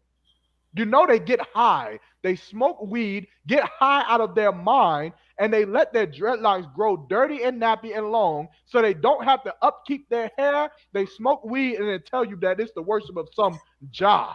Right. Yeah. The worship of some God. Some God. It's the worship of trash, man. That's right. Not our culture. Yeah. That African religion, that's not our culture, man. Get out of that nonsense, man. That's right. There was a woman, I'm going to end on this. There was a woman who just recently, a daughter and her mother just murdered their grandmother. Yep. The granddaughter murdered her grandmother, and the mother murdered her mother, and they chopped the grandmother up. They chopped her up and then cooked her remains, her chopped up pieces on a grill. Now, here's the problem. That's not black culture. Mm-hmm. But the longer you would say that that's white people. White people do those type of things. White people shoot up schools. White people commit mass slaughter. But here's the problem. The longer you stay with white people, eventually chopping up your grandmother and putting her on a grill, that'll become black culture as well. Mm-hmm. Yep. That'll also become black. Yep. So you got to be careful about what you say, what is black culture or not, just because your generation adopted it adapted to it. That's right. It's not our culture, man. Our culture goes far, far, far beyond the ships that came across the transatlantic. That's right. It goes way further beyond that. Thousands of years of ancestors and history and culture that was left for us that are inside of these records that we choose to neglect every single day. Mm-hmm. Because we choose to take the easy way out, in worshiping gods that don't require nothing from us, man. Right. That's what we want in the black community, so we can just live and just get by. Right. So brothers, you understand, brothers and sisters, it's time that we stop living and just getting by, man. Get rid of them dreadlocks. That's Stop right. them hair jobs. Stop getting them tattoos, man. Stop popping them whores. Stop sleeping with them heathens, man. That's not our culture. Right. Let them have that, man. Stop dealing in that homosexuality in that Pride Month, man. Right. That's not for us. Our men are dying every single day, locked up. We had the most men locked up in prison to this day. Mm-hmm. And you think we can afford black men being sent to death by ways of AIDS and HIV because we think it's appropriate to appropriate some culture and some lifestyle that is known to murder people, that's known to get our people killed? Right. And what we supposed to do? Adopt to that too? No, I'm sure you wouldn't accept that. I'm sure you wouldn't accept somebody saying that homosexuality is black people culture. Right. That's right. Against that. You don't like that because it's dirty. That's right. Dreadlocks is not our culture either. Damn right. Dreadlocks is also not our culture. You understand? So Salakia. Damn right. Well said, brother. Kawal, I think you was about to say something. Oh no, I was just looking at the media recently and just for a while now. Like a lot of these murder victims, and it's like it's just dreads, man. It's like this in Chicago, like a lot of these little young kids get murdered. Most of them wearing dreads. It's like that style is almost damn near cursed. Right. You understand? Like that style of hair is like cursed damn near, man. Like you just look at the news. Like every time you see a picture of somebody shooting up something, the little nigga got dreads in his head. That's right. Like, damn, man, what's going on? I'm not to say crime is specifically related to your hairstyle, but for those nasty dreadlocks, man, them damn things is cursed, man. The Lord hates them dreadlocks. That's right. He really does. And we gotta, like y'all Mark was saying, I can't say it no better, man. He's absolutely right. And getting an edge up is also feminine. That's right. It makes you really, it takes the masculinity out of what the Lord wants you to look like, a man of war, a very austere man like him. You get that edge up, man, that nice white pencil and all that, that's gay. It says really feminine. You really get it because your woman likes it. Let's right. be honest. You only get that because your woman likes it. That's right. It's just we got to come back to our culture, man. And like he was saying, the longer we're here, we take on and we take on the bad, terrible habits of these other nations round about us. So he's absolutely right, man. Damn right. But don't dreadlocks get cut. This is what I was going to say. When I see a woman with dreadlocks, you're a lazy bee. Right. You don't want to do your hair. You're not a Rastafarian. You're not Jamaican. You're not some East Indian. You just don't want to do your hair anymore. So you decide to go get dreadlocks so you can be a lazy bitch and just sit up and get up and go. You mean tell me you don't have the femininity to get up and wash your hair, change your hairstyle? Like, you don't give a damn what a man likes. You just want to wear dreadlocks as one style for the rest of your life until it pulls your edges out, and you're lazy. A lazy woman gets dreads. She can't even. You can't even wear a wig with. What are you gonna do with dreads in your hair? You get the same style every day, right? Usually sisters back in the day, they used to go to the shop and get their hair done. That's right. Sit in a beauty parlor, talk a little bit, come home looking good. Like, damn girl, your hair look good. Not a dreadlock woman. That's you right. You get the same bohemian nasty. I mean, the same. You get the same Punjabi nasty dreadhead every day. I yield with that. Hey, Kawal, what's going on, brother? I thought the dreadlocks were supposed to be dreadful. Right. I thought the real Rastafari was supposed to wear the dreadlocks and scared the people. Why the women? Right. So it turns out she's just a lazy bitch. Don't want to do her hair. I remember hearing that crap, man. I remember hearing that nonsense. My mom used to say stuff like that. I don't know why it's not dread. Ain't nothing dreadful about these locks and all that nonsense, bro. They're very dreadful. You know what I'm saying? It's a terrible, terrible thing to see our sisters do that, man. Because and then they want to try to make it like you said, make it seem like black culture. And but then we just showed a 80-year-old Indian man. Your hair looks like his. How the hell is that feminine? Right. How the hell is it feminine if you'd have the same hairstyle as an 80-year-old skinny, malnutrition East Indian man? Yeah. You know what I'm saying? Worshiping some blue god. She was like blue, I think. I don't know. Something like that. Yeah. You're my.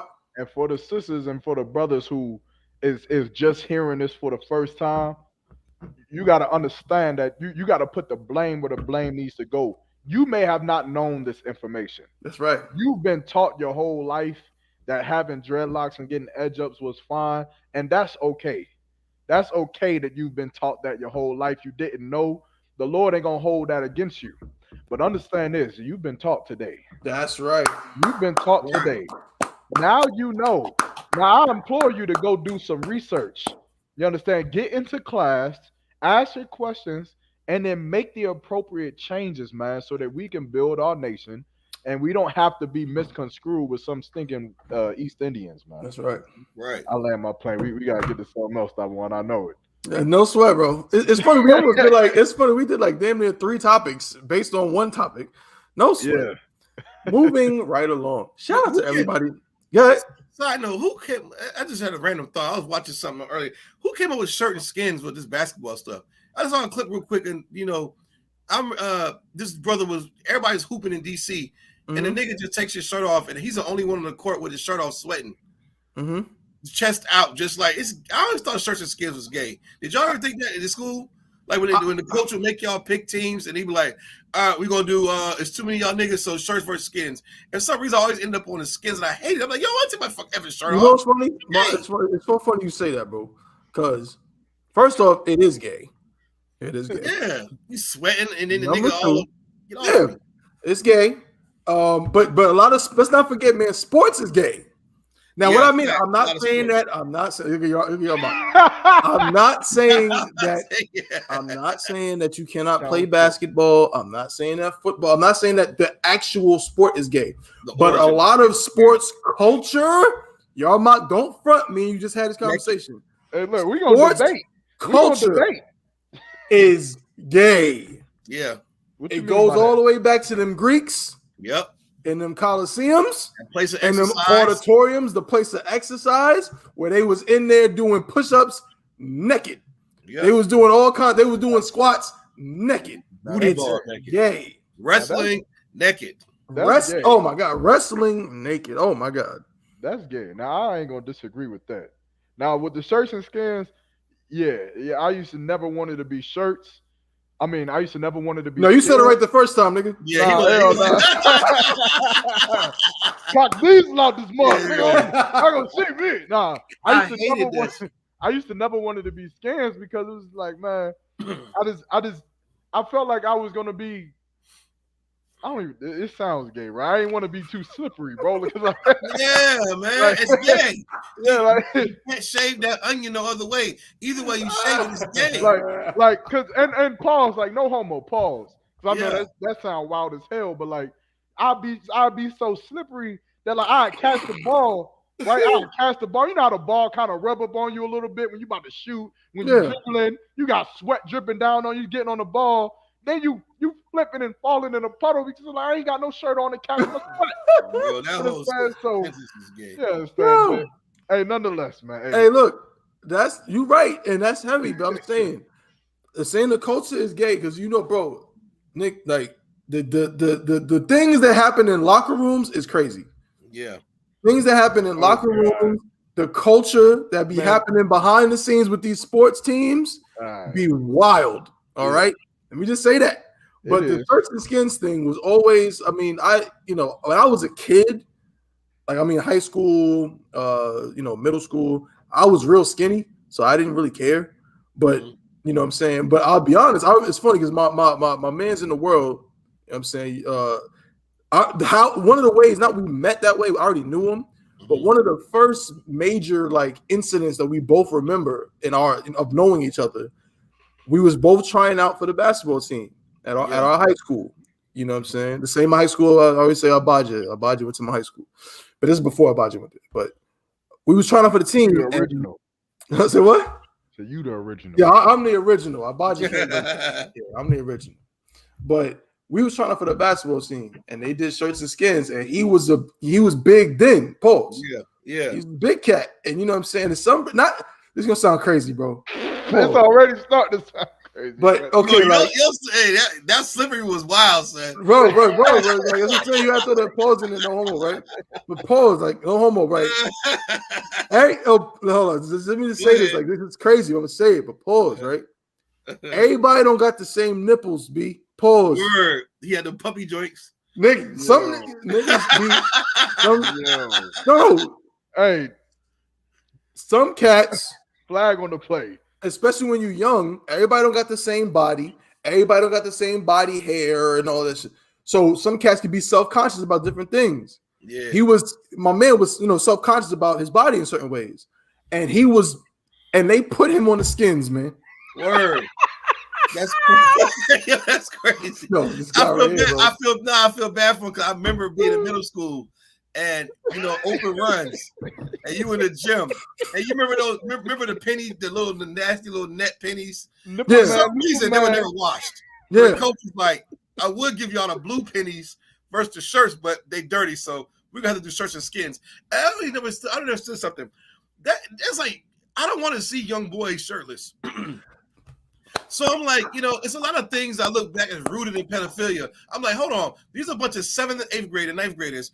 Why are you so hyped for shirts and skins? That's right. We know each other. We go to the same school. I know DeQuarius and Deshaun and Marcus. Right. I'm not going to use and throw the breakfast. I'm going to go to the ball of Yarmouth. I know Yarmouth. He's on my team. I'm not taking my shirt off for you. And then you got girls coming in the gym. Like, your crush might come in there. You ain't hit your push-ups right. It's just effed up to have shirts for skins. Yo, it's mad messed up. My man's cried. Like, bro, like He should He sue. started. He should didn't. sue. He didn't try out. He was like, "Yo, I'm not doing it because Yeah. it Called was him too Nipple much." Boy. Good night. Yeah. Yeah, bro. Hey, but you know what's worse though? When you get to college, I remember I took a visit to Western Carolina and Colorway. Here he go North with the Carolina. visits. Man, look, nah, cause look, one of my best friends was a starting cornerback. I had a good friend that was the starting quarterback, corner, and then quarterback, and then a DB, Mikey. And they used to call them the Three Migos because they all had dreads. But it was anyway, I went out there I stayed out there for probably a week. Right? I went to the game when they played Davidson. They whooped the hell out of Davidson. And then I went to college. Yeah, I went to the locker room, right? To see the locker room nice as hell. I'm like, yo, all right, this is what's up. Next thing you know, there's nothing but men coming out of the showers bucket naked. And I'm talking about no towels. Yeah. No nothing. Yep. They just walking around. I'm like, nigga.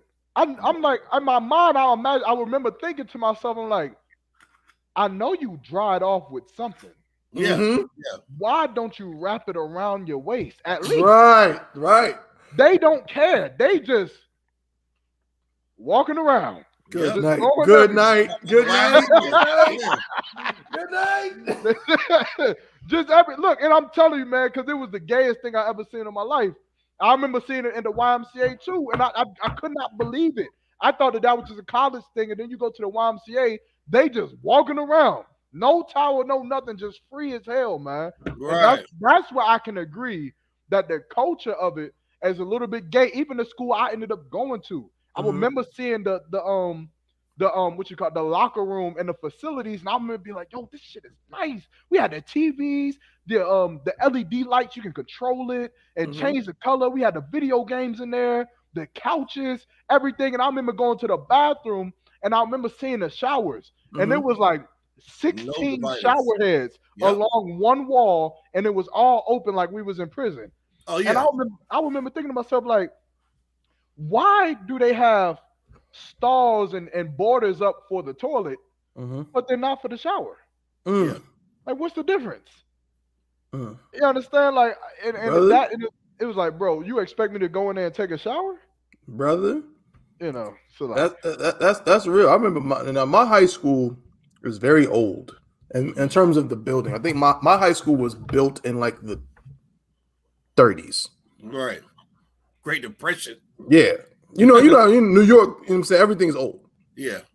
So I remember going into the locker room for the first time, and I remember seeing it. Like, you walk in, it's just a bunch of rows of lockers, but to the right, I seen like there's like a shower room. And the first thing I said to myself, I said, "Yep, I'm never going in there. Like, I've never have any use for that ever. I'm not using that for any reason. And the fact that it's there is just funny. You know what I'm saying?" But yeah, just disgusting, man. The culture too. They had open shower heads like that, man. Like you go to training. There was no dividers. It was like you said, 10 to 16 or 8 shower heads. You're like, okay, where's the curtains and the dividers? The privacy of my own home. Now I'm on a bunch of other men in here. Good. Like, that's wild. All that, a lot of stuff is rooted in just sexual deviance, man. That's the right. oppressor is just a natural gay man. Right. Like, from sports to shirts and skins to his goddamn shower heads with no dividers to just everything, man. And then another thing, I don't know if I'm reaching, but this whole nonsense I'm seeing about these goddamn teachers taking these kids' phones, man. I think it's a pedophilia rooted in that somewhere because they're too aggressive with it. Right. They're way too aggressive. I see one teacher literally fight this girl for her phone. At this point, man, what the hell is in that phone you want so goddamn bad? Are you talking about the video where old girl whole ass came out? Yeah, that video, and a black girl who maced the teacher for taking her goddamn phone. Damn, that one with the old girl, her joint came out was very, very crazy. I only watched it a few times. Yeah, but it was wild. Yeah, like you taking these kids' phones, like not even they're on their phone, and then you come behind them and you take the phone. And you say, "Come put this phone on my desk." Usually, some kids don't have locks on their phones. Some do. What are you doing with this cell phone? Right. That's a good question. What are you doing with this goddamn cell phone? And it's like, come on now. Like, are you going through their pictures? Are you looking through their text messages? I wouldn't be shocked. I know they're doing it because they're too aggressive. I wouldn't be shocked. If I'm a teacher and I'm putting out information and you on your phone, I'm gonna tell you, hey, you know, there's no phone while we're doing learning. Put your phone on silent or put it away. At some point, your whole life is in your cell phone now. You got your money on there, your goddamn social, everything's your whole life's on your phone. So why are the teachers taking these kids' phones and causing so much goddamn melee? I don't understand it. No, that's heavy. Like, I don't get it either. Are you going through these kids' pictures? I would think so, man. These teachers be freaks. They are big freaks, and they're not vetting them enough. Because if I don't want to see another video of a child fighting a teacher. Give my goddamn phone back. And the teacher's like, they're so dead stuck on not giving the phone back. These phones cost money every month. Somebody's paying a bill. You don't take my kid's phone. Who the hell are you? That's right. That's their property. That's my property, nigga. This is property. And then two, your whole life's in the phone. And then this ain't 1980. If we're going to evolve technology, you got to get used to phones being in the classroom, or else we would never see these teachers doing anything wrong. That's right. We wouldn't see these school shootings. We wouldn't see the teacher watching porn during the class because these cell phones are like cop cameras. You need to have these goddamn phones in these classrooms because without it, you wouldn't see your daughter get jumped. It'd just be the teacher words against yours. That's but right. These cell phones are a threat to these teachers, and the teachers who bitch about it the most, I think they're pedophiles. I yield. No, that's a heavy point, man. We gotta move on. Yeah, man. Come on. We're taking it to 2:30. Come on, man. I'm ready. Yeah, we're taking it to 2:30 if we can. If you gotta drop off, do what you gotta do. No sweat. We're gonna do this real quick. We're gonna try to do 2 more stories real fast for the next like 35 minutes. Okay, right? So I want to talk about this real quick, man. I saw this. Who seen Tupac's father interview? Wow, Tupac. I've seen it. I've seen it. Tupac's I didn't father. watch the full thing though, but I seen like the thumbnail of it. Right. Tupac's biological father just did a interview. You know what I'm saying? They did a docuseries on Tupac just came out called Dear Mama, The Saga of Afeni and Tupac Shakur by Alan Hughes. And his biological father, let me get the picture up here. Hold on. Is Alan Hughes one of the Hughes brothers? That's a good question because that's interesting, ain't it? Yeah, I think it is. Didn't he like put the beats on them, pause? Yeah, that's what I'm trying to figure out. Like the Hughes, that sounds familiar. I think it's brothers. I don't know. I could be wrong. This is him and his pops. Hughes. Check out Tupac's dad. Yeah, that's funny. Yeah, Alan Hughes is one of the Hughes brothers that Tupac beat up. Wow. Yeah, he just did a documentary on Tupac. That is very interesting. Yeah, you know what I mean? Here. Yeah, right. Of course, I don't want to pass no judgment. You know what I'm saying? I'm not saying who was wrong or who was right. From what I heard, Tupac was a very emotional guy. I don't know. Right. You know what I'm saying? But this is his dad, right? His name is Garland. Excuse me. Let me get his last name. Bear with me. Billy Garland. Billy Garland is his dad's his biological father's name. It says Pac had Afeni eyes, but everything else Billy. There's a certain part of this article. This is also from Atlanta Black Star that I want to talk about. This is interesting that I saw it. I'm like, damn, that's crazy. Tupac's biological father slams popular Dear Mama series as rapper posthumously receives star on Hollywood Walk of Fame. Yeah, he got a star on the Hollywood Walk of Fame, which seems crazy that it just happened. You know, he's been dead since '96. Yeah, that's wild. Yeah, that's wild that it took that long, right? It says the docuseries Dear Mama, the saga of Afeni and Tupac Shakur from director Alan Hughes was the most watched unscripted series premiere ever on the FX network, but not everyone is singing its praises. The 5-episode series about the late rapper Tupac Shakur and his relationship with his mother, former Black Panther Party member Afeni Shakur, featured footage from an interview with his estranged biological father, Billy Garland. Tupac was born on June 16th, 1971, while his mother was away in prison. She raised her son with his stepfather, Mutulu Shakur. Garland was around during his son's early years, but eventually they lost touch and reconnected later when Tupac was 23. After Tupac's murder in 1996, the former Black Panther member sued Afeni for half of his estate and lost. The case led to a paternity test that confirmed Garland as his father. Afeni passed away in 2016. Garland recently sat down for an interview with The Art of Dialogue, where he doted over his son and his iconic 1995 hit Dear Mama. Now, this is what really made me want to talk about this. This song, now you talk about Black culture, and we talk about Black culture in the sense, now in the truth, we know that Black culture extends way beyond the borders of the North and South America.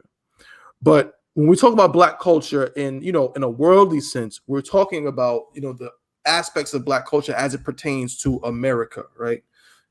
North and South America. We're talking about hip hop, we're talking about music, we're talking about fashion and things of those natures, right? Dear Mama is, in that world, a staple of Black culture. Right.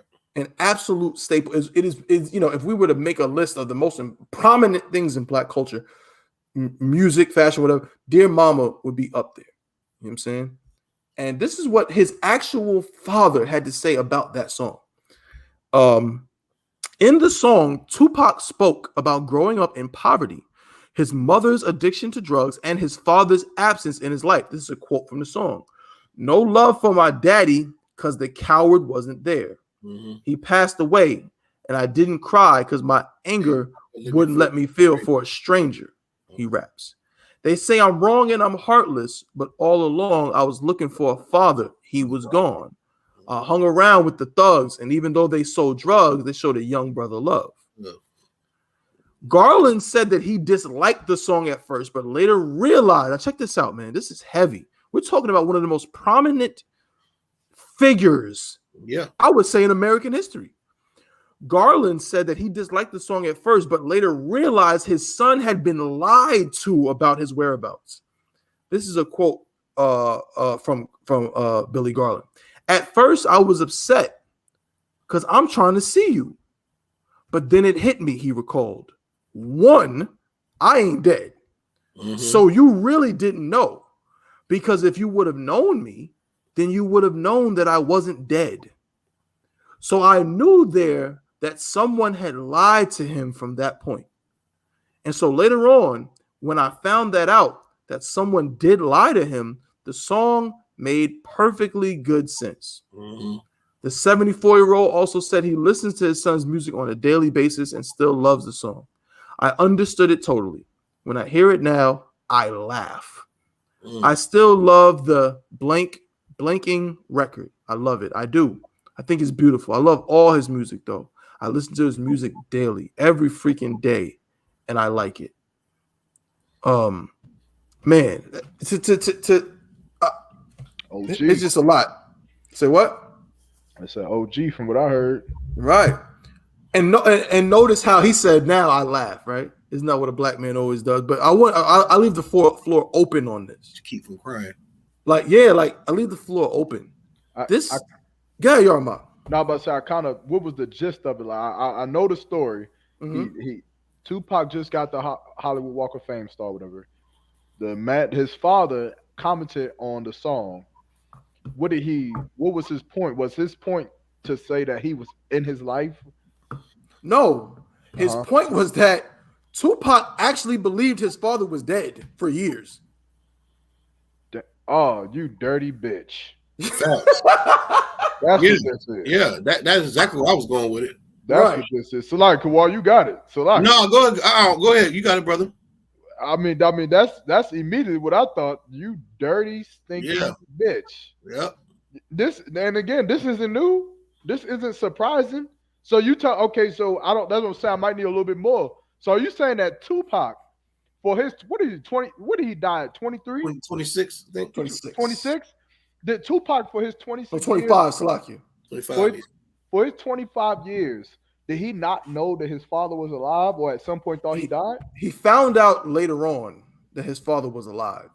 Like what, 18, something like that? No, later, like 23. 23. He found out his father. So why did he think his father was dead? Somebody told him he was dead. And his mother. Okay, before I blaze on the mother, right? Mm-hmm. Did his mother not know who the father was, or That is possible. It seems like she was a Black Panther whore. I'm just keeping it real. Yeah, So any woman that's on crack had to. I remember the crack. I was born in '83, and crack was at its peak in like '88, '89. Mhm. You gotta understand something, man. These mothers was whoring themselves out for that rock. Mm-hmm. I'm talking about if they ain't letting their car out all day, they were sucking dick, Slovakia. Mm-hmm. They were giving fellatio. They were giving fellatio. They were doing all kind of manner of whoredom and evil for that crack rock, man. Mm-hmm. They had to have that hit. So it's not uncommon that she was on crack up there when it was prevalent in New York. Mm-hmm. You know what I'm saying? Where, you know, used to be the prom queen, now she's a prom fiend. Yeah, this would be probably the prom fiend. Yeah, like that. That's very possible that she might not know who the father was. Then she went to Baltimore. And then Baltimore was a war zone for heroin. Are you crack? Are you kidding me?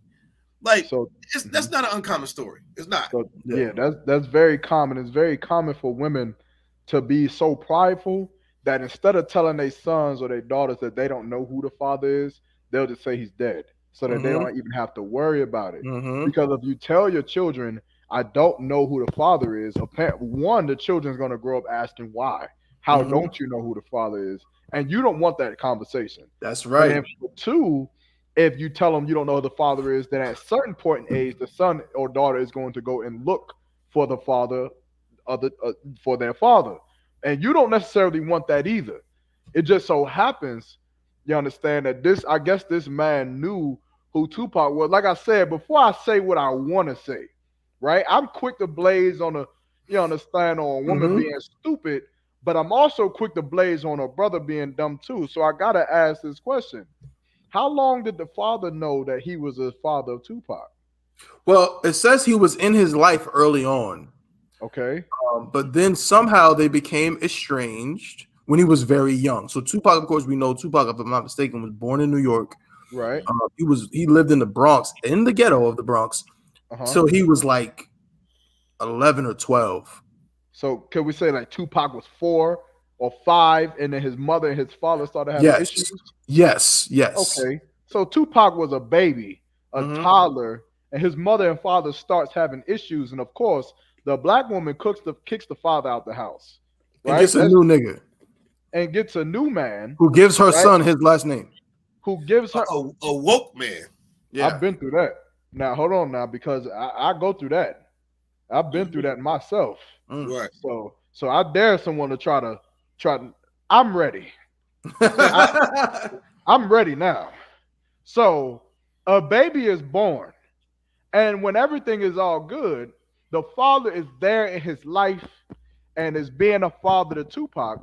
But then the second that the mother and the father start having disagreements and they start to argue just a little bit too much, they lose compassion for each other. They lose love for each other and patience. Now the woman kicks the man out the house, and in the same instance of kicking the man out the house, she kicks the man out of the baby's life and gives the last name to the new man that she goes and gets. That's right. Okay, and so now Tupac grows up and he's 6 and he's 10 and he's 14 and he thinks that his biological father is dead. Right. He doesn't know his biological father.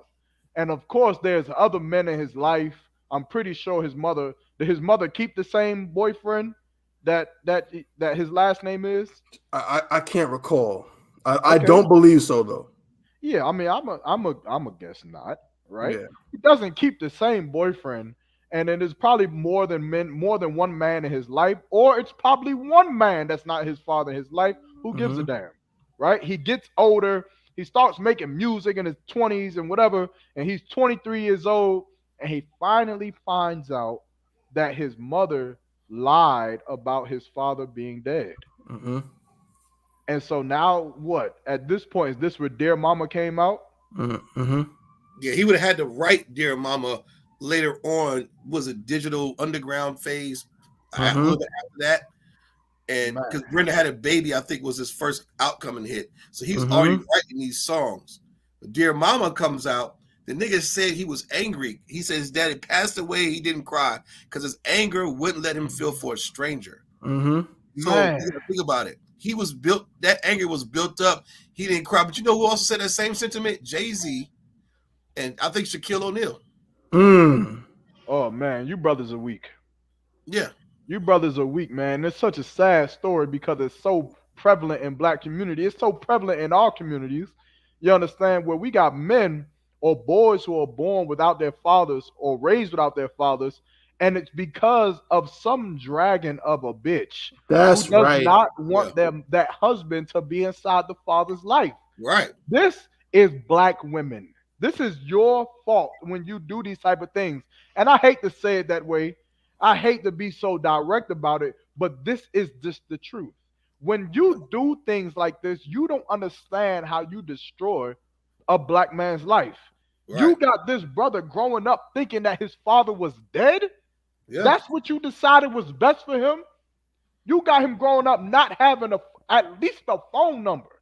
At least a phone number that he can call and say, "Hey, old pops, yo, I'm dealing with this in middle school. I'm dealing with this. These men is bullying me. What should I do?" Like you women have become monsters, man. That's you right. become monsters to your own children. That's like right. you wonder, like this, you wonder why them children have nightmares and they think that there's monsters inside their closet, monsters underneath their bed, because you the monster in their house. That's You right. the monster, man, that they live with. And how can a young boy, how can a boy grow up thinking that he's going to be a man and he's going to raise a family and have children of his own when you wouldn't even allow his father to do it, man? You wouldn't even do it. And you don't even think, because you're so selfish, you don't understand how traumatizing it is to them children that they don't have a father in their life, man. That's right. You don't even get it. You think that you can be the mother and the father. You think that you can go and get another man and he can be the father figure, and another man and he can be the father figure. You don't even know you damaging that boy, man. That's the problem with our people. We are so caught up on this culture that is not of our own, man. You understand? And I didn't know this about Tupac. I didn't know this about him. Yeah, me neither. I see why his life turned out the way that it turned out. He didn't have his father. And his father is right here. You hear it all the time. I got brothers. I ain't gonna mention a brother name, but I got a brother who in the school is very close to mine. You understand? Besides Tabawan, this brother is also my too. You understand? And I remember growing up with this brother into the truth. I remember when we was not in the truth and we started growing up in the truth, and then we came into the truth, and then we strived in the truth. And I remember this brother always saying he grew up with his mother. He grew up with women, and women was everywhere. He didn't have his father, and his father wasn't around. And I remember thinking to myself, I battle against my Christian mind. Something in me battled against the fact that, damn, you had a terrible father. You had a bad father. But then one day, by the glory of the Lord, one day, I remember this man's father. And it was almost horrific when I seen it. I remember it. His father pulled up to Eva Street. His father pulled up to Eva Street in his car. And I remember seeing my brother. And I remember seeing him hanging over the edge, the railway on the front porch of Eva Street at that house. I know that rail. And I remember thinking to myself, like, damn, this man's terrible father is sitting right in front of him. And I remember ready to go up there, and I was waiting on my brother to want to beat his father up. I remember waiting. I remember thinking I'm ready, that if he goes to town on his father, I'm going to be right there, because he wasn't in his life, because he was a terrible father. And then I remember I seen something that was so beautiful. I seen something that was so beautiful that you weak men without Commander General YAHANNA would never experience. Man. That's right. I remember seeing this brother hug his father. That's right. I remember seeing this brother hug his father so deeply, with so much compassion. And I remember my fist is unballing. And I remember saying, damn, what happened? I remember asking myself, what did this father say? And I remember talking to the brother, and he told me, man, my mother is a dragon. My mother lied to me for years, lied to me about my father, kept me away from my father. And all this time, my father wanted to be in my life, but my mother was such a dragon that she kept me away from him, man. That is the life of Blacks, Hispanics, and Native American Indians, man. And if you a sister out there, you have to learn from these things. You cannot keep that father away from that child, because in the end, that child is going to grow up and they're going to hate you. I'm telling you it. I'm telling you it from experience. I'm telling this. I'm telling this to you from wisdom. I'm telling you it. That if you try to keep that father away from his children, those children are going to grow up. They won't stay stupid little kids forever. That's right. They won't stay dumb forever. One day they'll grow up, and one day they'll ask questions, and they'll find out that their father is a great father. They'll find out that their father lives across the street, and he's the head baseball coach for some high school and has a family with 6 other kids. And they missed out on all of that because you are selfish. That's right. You understand? Good night. I feel for Tupac, man. But I feel for all the brothers who go through this, all the brothers and the sisters and the little girls. That's right. You know, little girls as well. Like we speak of fathers as well, but little girls, they need their fathers, man. They need them to feel that protection, to feel like they have that sense of foundation that they can fall back on, man. You understand? I couldn't imagine, you understand, my baby girl going out in this world and thinking that she couldn't call me because she was in a time of danger. This is the problem with our community, man, and this is what has to be fixed. I like it. I'm long-winded, man, but I'm going to yield on that. That's all good, bro. Well said, bro. Well said. Drink the water for that. And Kawal, of course, I'm coming to you, bro, but, you know what I'm saying, if I could just say something real fast and just real quick, man, it's just so – what you said is right on point, Officer Yarmouth, man, and it's sad to see this, brother. And now the circumstances surrounding his death are more known. You know, I remember, and Kawal, you can speak to this too. I remember in the late 90s, I was born in 89, right? So when he died, I was so young, I didn't know what was going on. I kind of knew that there was a big rapper named Tupac that was killed. I knew that. But it wasn't until years later that the magnitude of it kind of hit me. And I remember everybody talking about this dude. I mean, bro, people started making conspiracy theories because it was so sad that he was gone. People loved Tupac so much. They started saying that he wasn't really dead. Yeah. They started saying he was, you know, he was hiding out in Cuba. Yeah, I remember that. Because they just loved him so much. Then I remember, this is early in the internet days. So this is probably like, for me, this is like the year like 2000-ish, around there.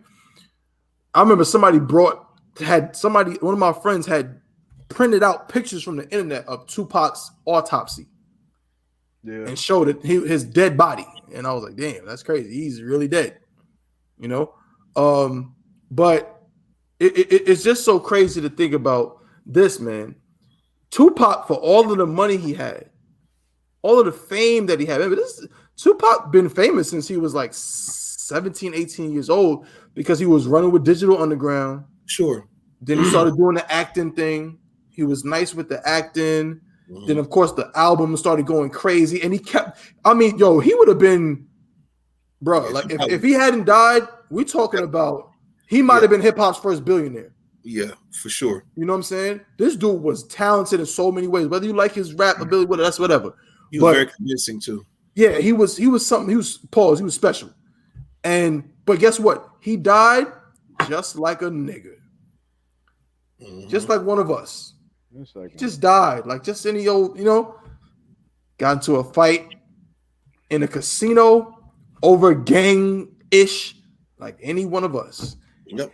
And got hit by a bullet in a car, just like any one of us. He got killed in a drive-by.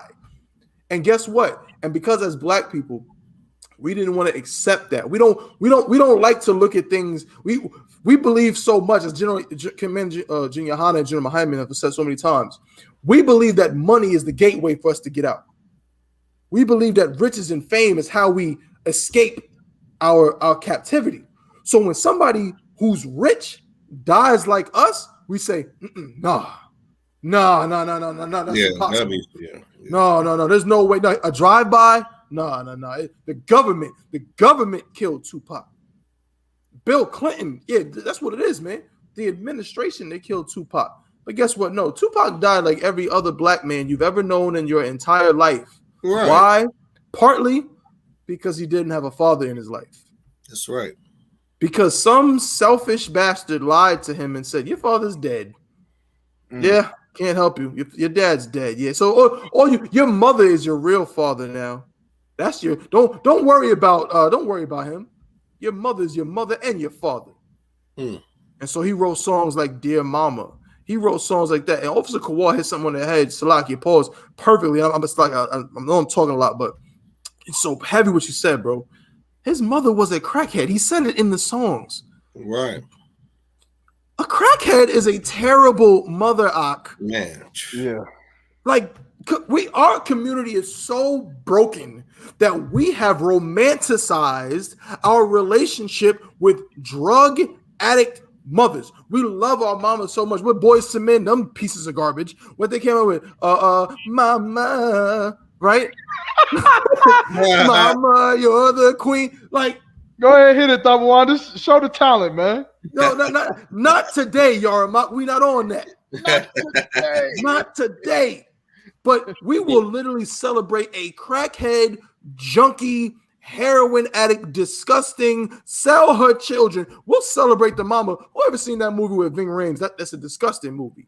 But whoever seen Holiday Heart?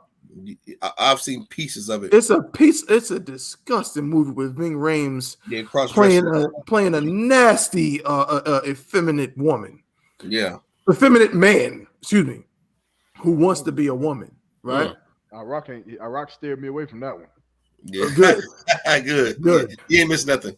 But nonetheless, the mother in that movie, played by Alfre Woodard, she's a disgusting drug addict. She's a nasty drug addict. Yeah. And at one point in the movie, a drug dealer, she wants a hit. And like Kowal said, she wants a hit. And the drug dealer says, look, I need my money. She said, I don't got it. But you know what I'm saying? He says, you know what? If you don't got the money, and she got a daughter that's like 11.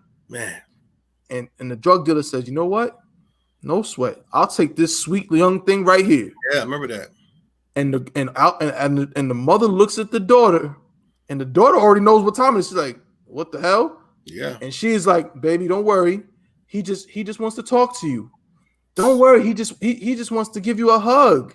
She'll do anything for that drug. You know what I'm saying? And again, we know our sisters is struggling, man. We're not trying to down the sisters, but we have to be real if we're going to survive in this place. A drug addict is not a good mother. No, accountability is important. You're right. Accountability is important. She's not a good mother. So Tupac saying, yeah, my mama was a crackhead, but you always was a black queen, mama. Well, what does that do? You was a crack fiend. Yeah, you always was a crack fiend. That's what he should have said. That's so lucky, I'm just telling you the real. Come on, man. Accountability. But because we say it don't matter you smoke crack, it don't matter you had us in the ghetto, it don't matter you had men coming in and out of my life. Shoot, Tupac's mother married a Matulu Shakur, his stepfather. Guess what? She divorced him in 5 years. Of course. Yeah. Tupac was born in 71. She divorced him by 1982. So Tupac met him when he was like 4. Yeah. And by the time he was 11, he was out of his life. Yep. But you're gonna tell me that's a good mother? That's a queen? Come on, man. Nah. Like that's one of the problems with our community right there, is we don't have accountability and we celebrate and romanticize the wrong people. And that's why Tupac was dead at 25. It had nothing to do with him being a celebrity, had nothing to do with being an actor and an artist. It had nothing to do with the Officer 5000 Iraq. It was not the men. It was not the men in his life that ruined Tupac's life. It was his mother. You're right, number one. And you know how we could also prove that was his mother? Tupac was very emotional. Boys that grow up with their mother's hair are overly emotional like their mothers. That's right. Women are overly emotional. Tupac went and stomped out Orlando Anderson, who was a real Crip, who was a real killer. And when you did that emotional shit in that casino, Tupac, I know if Tupac can speak from the grave, he'd be like, damn, I should have never got involved in that. That's right. You're emotional like your mother, and you made an emotional decision. Now look at you. And it's crazy that this sentiment with these rich ass niggas can't forgive their father. Shaq's worth $1 billion. I remember my mom bought me Shaq. I begged for Shaq's first album. I begged for it. And it sounds crazy. That shit went platinum. Shaq was rapping. No, Shaq was like that. He had Nas effects on a joint. You know, Shaq was a man. And on Shaq's album, he had a song about his biological father, and how he was talking about how his biological father wasn't there for him and all this, and then how his stepfather stepped in like Superman and became the real father. But none of these niggas, Jay-Z said the same thing. How he was looking in the casket at his father, but couldn't relate to him because he didn't really know his father. Why these niggas don't ever charge their moms for lying or for kicking them out the house? It's always one-sided, bro. And it's like, maybe it's marketable. Maybe it's more marketable and acceptable for a black man to put all the blame on another black man. But when you niggas grow up and you start arguing with your baby mama, now you really find out how you get it. Shit. That's right. Now you realize it then. When you grow up and you get those messages from your baby mama, nigga, just get my money and shut up. Just get my money and shut up. Don't worry about where your kids at. Rip me out the plastic. I'm acting brand new. When you get those goddamn text messages and those nasty words, if you ever been called a bitch ass nigga by a woman, it's not a good feeling. And you realize that some men rather stay away and keep their masculinity than to suckle and beg to your goddamn mother, who's a liar and a crackhead and a whore. Damn you understand? Right. Your mother was having sex with a lot of different men. That's right. So how your dad can't be too short. And this before DNA test was really a big thing. So how do I know? Because the little nigga look like me. How do I know it's my son? You did tell me what I could do. Another man could do better. Remember that? That's right. So you gotta understand, these women play a major part in the psychological damage that's done to a man's masculinity that makes him want to stay away. Because your mother was a goddamn liar. What's up, brother? They also, if I get too invested in your mother, yeah, I'm gonna be in prison. Oh yeah. Because besides, like they can't use the excuse like women do. I was emotional and blacked out. Nah, a nigga can't get emotional and blacked out. You're going to jail. Yeah. You know what I'm saying? So a nigga a man during those times, even now, he'd rather just stay away and make more kids and be in their life, because it's a sad thing that I have to have money to come around, or you're lying about me not being a father. How many times a woman said that to niggas? I got homeboys who I've heard the girl be like, "That's why I ain't your baby anyway," and hang up on him. This nigga like, what? What'd you just say? Right. He going crazy. He punching the air like Ricky off of damn Boys in the Hood. He mad as hell because she done said something so evil and wicked, and he just, it's just better just not to care. It's better for your mental health, but fuck it. Tupac wrote that goddamn song, man, and it went quadruple. It was diamond. I don't know what. Yeah. Everybody plays it on Mother's Day. Your ugly ass mama who wasn't there for you. You go play Dear Mama, and she's the reason why you're gay now. Right. Your mother's the reason why you have daddy issues. You mean to tell me you can't forgive your dad after all the whores you banged and all the fights you've been in? You can't forgive your dad. You can't see how your dad could not like your moms. It's your mom, but she's still a woman. That's you understand? Right. Like, it's ridiculous, man. And I'm gonna land my plane, but it's the I call it the whore trinity. It's the reason you ask a woman why she left her husband or a man, she's gonna give you that good old whore trinity. He was what? Physically abusive. He was verbally abusive, and he was a cheater. That's all they're gonna say. And all of them have the same goddamn. So none of you bitches could stay with him, right? Y'all couldn't work through that.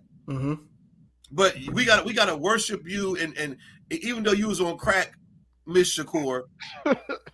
Even though you was on full-blown crack cocaine and everybody knows it, and now Tupac's dad resurfaces, but we're supposed to still worship. I don't get it, man. Don't talk about the black woman like that, man. The black woman. That's God, man. It's time to de-elevate the black woman because she's our sister and she needs correction. That's right. She pumped up with the BBL, man. Don't. The Lord is doing some work now, man. I was sitting back like, God damn, these women getting away with murder. But it's starting to slow down a little bit. These women going to start to realize that you're going to need a black man here shortly. Wait till old Donald Trump get in office, and if he does get in office or not. The race wars are still coming. You black women going to learn to love a black man real soon. That's right. Don't worry about it. When you can't walk to Target by yourself at night in that parking lot, that Confederate flag truck come running, or you the only black woman in the neighborhood, and you got all these purses and all these resources with no man in the house, you're easy pickings. That's right. You are easy pickings.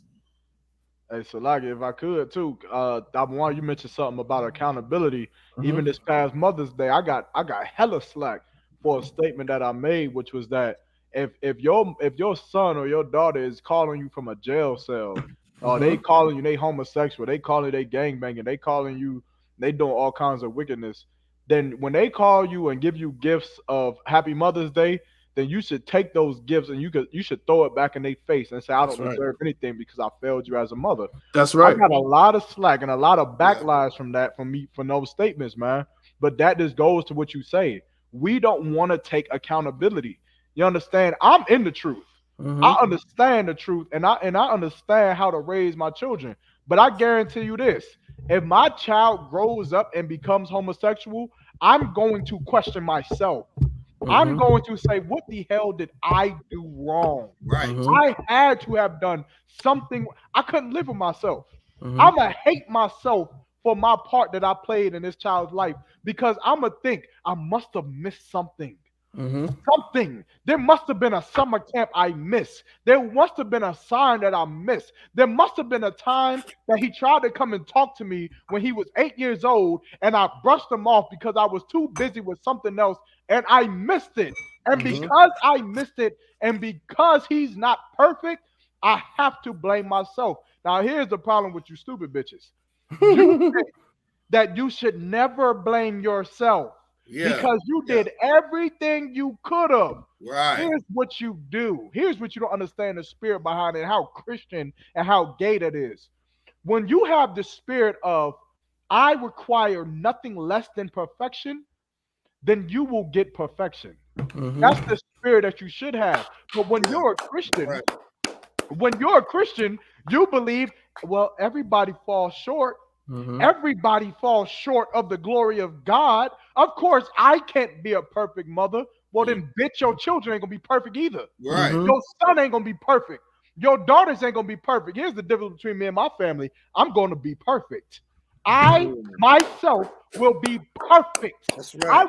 I will get counsel. I will get checked. I will call Tabawan every fucking night at 12 o'clock in the morning until I become perfect, so that I can raise my children to become perfect. Why? I don't want them to end up being gay. I don't want them to end up drug dealers. I don't want them to end up murderers or rapists or to be molested, because that is the standard that we should set. And if we set that standard, then they won't fall from it. The problem with us is that you set the standard very freaking low. Right. You set it low. You set it at college. Some of you set it. Some of you don't even set it at college, Salakia. Some of you set it at, as long as they graduated high school, I don't care who they love. As long as they graduated high school, I don't care who they shoot in the club. As long as they graduated high school, I don't care, brothers. You right, brother. Y'all, Officer, where is he in the chat? Officer Rock says something heavy, which I always say. That and to add what y'all Maka saying, he's so right. Everything he just uttered, you should play it back because he's telling the goddamn truth. Not only do black women need accountability, but our oppressor, who's the devil the Bible speaks of, he knows about the black struggles in the household. He's very aware of crack cocaine and the psychological warfare, and he uses the media also. That movie, Color Purple, put the battery in the black woman's back to hate a nigga. That's right. That's right. The Color Purple was a disgusting movie from Oprah and them, man. Disgusting. He's so right. Not only did you demonize a black man, I remember women's attitudes after The Color Purple. When Whoopi Goldberg ugly ass was talking about, I'm finally free. All of them thought that they were just going through something then. It's your Mike Shaw love Whoopi Goldberg, don't? and then you compile The Color Purple. Then you hit it with Waiting to Exhale with the bitch walking away with the car on fire. My God, you done created a monster now, Hollywood. These black women just, I mean, come on, you can't tell them anything. That's facts. Get the nigga out the house. Waiting to Exhale, The Color Purple. What's the other one that and then hit some for color girls? For Color Girl, yeah. And The Color Purple came out in 1985, brother. That's right. That's during when niggas was not coming in the house all that time. It's like strategically done. Not only were we getting, chemical and biological warfare, now it's psychological. And they about to redo it. I hope, what's crazy? They're going to do The Color Purple over again. It's going to be the gayest LGBTQ movie you've ever seen in your life. Oh, man. Oh, you think the Suge Avery scene was bad? They about to take it up a notch. Hey, look, if I could, Salakia, I never read the book, but of course, I majored in literature in college, and I heard people talk about that book. Well, the book was worse. You mean you got a master's degree? Right. Come on, man. You got a master's degree. Come on, tell them. I heard that the book is worse than the movie. Yeah, I heard it was way more descriptive. Way more descriptive. In the movie, it was still nasty. They had them kissing and all this. Like, ugh. Yeah. Like, disgusting. But in the book, they get real descriptive about the lesbian relationship between Suge Avery and Celie. By the way, Celie's a married woman. Yeah, she was a married woman. She's a married woman having sex with another woman in this man's house. In this house. And he loved her. And then you add the African connection to it. So they just try to tear us all to pieces with the right. I mean, that's like an atomic bomb in the nigga house. That's right. And then you mix in Juanita Bynum's No More Sheets.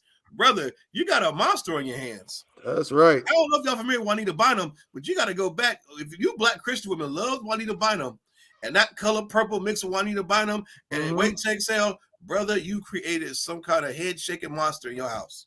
I'm telling you. Well, nigga, your daddy wasn't here. Nigga, get out. Like that type of attitude is what all that crap created, and the Christian pastor supported all of it, and they didn't speak out against it. Not one of them spoke out against it. And then Stella got her groove back. Oh, now man. Nigga out the house, you gotta go get your groove back. You gotta go get effed in Jamaica or Bahamas. You gotta go get effed in the Bahamas by some nigga half your age. Yeah, by some nigga half your age. Come on, man. It is ridiculous, man. It's ridiculous.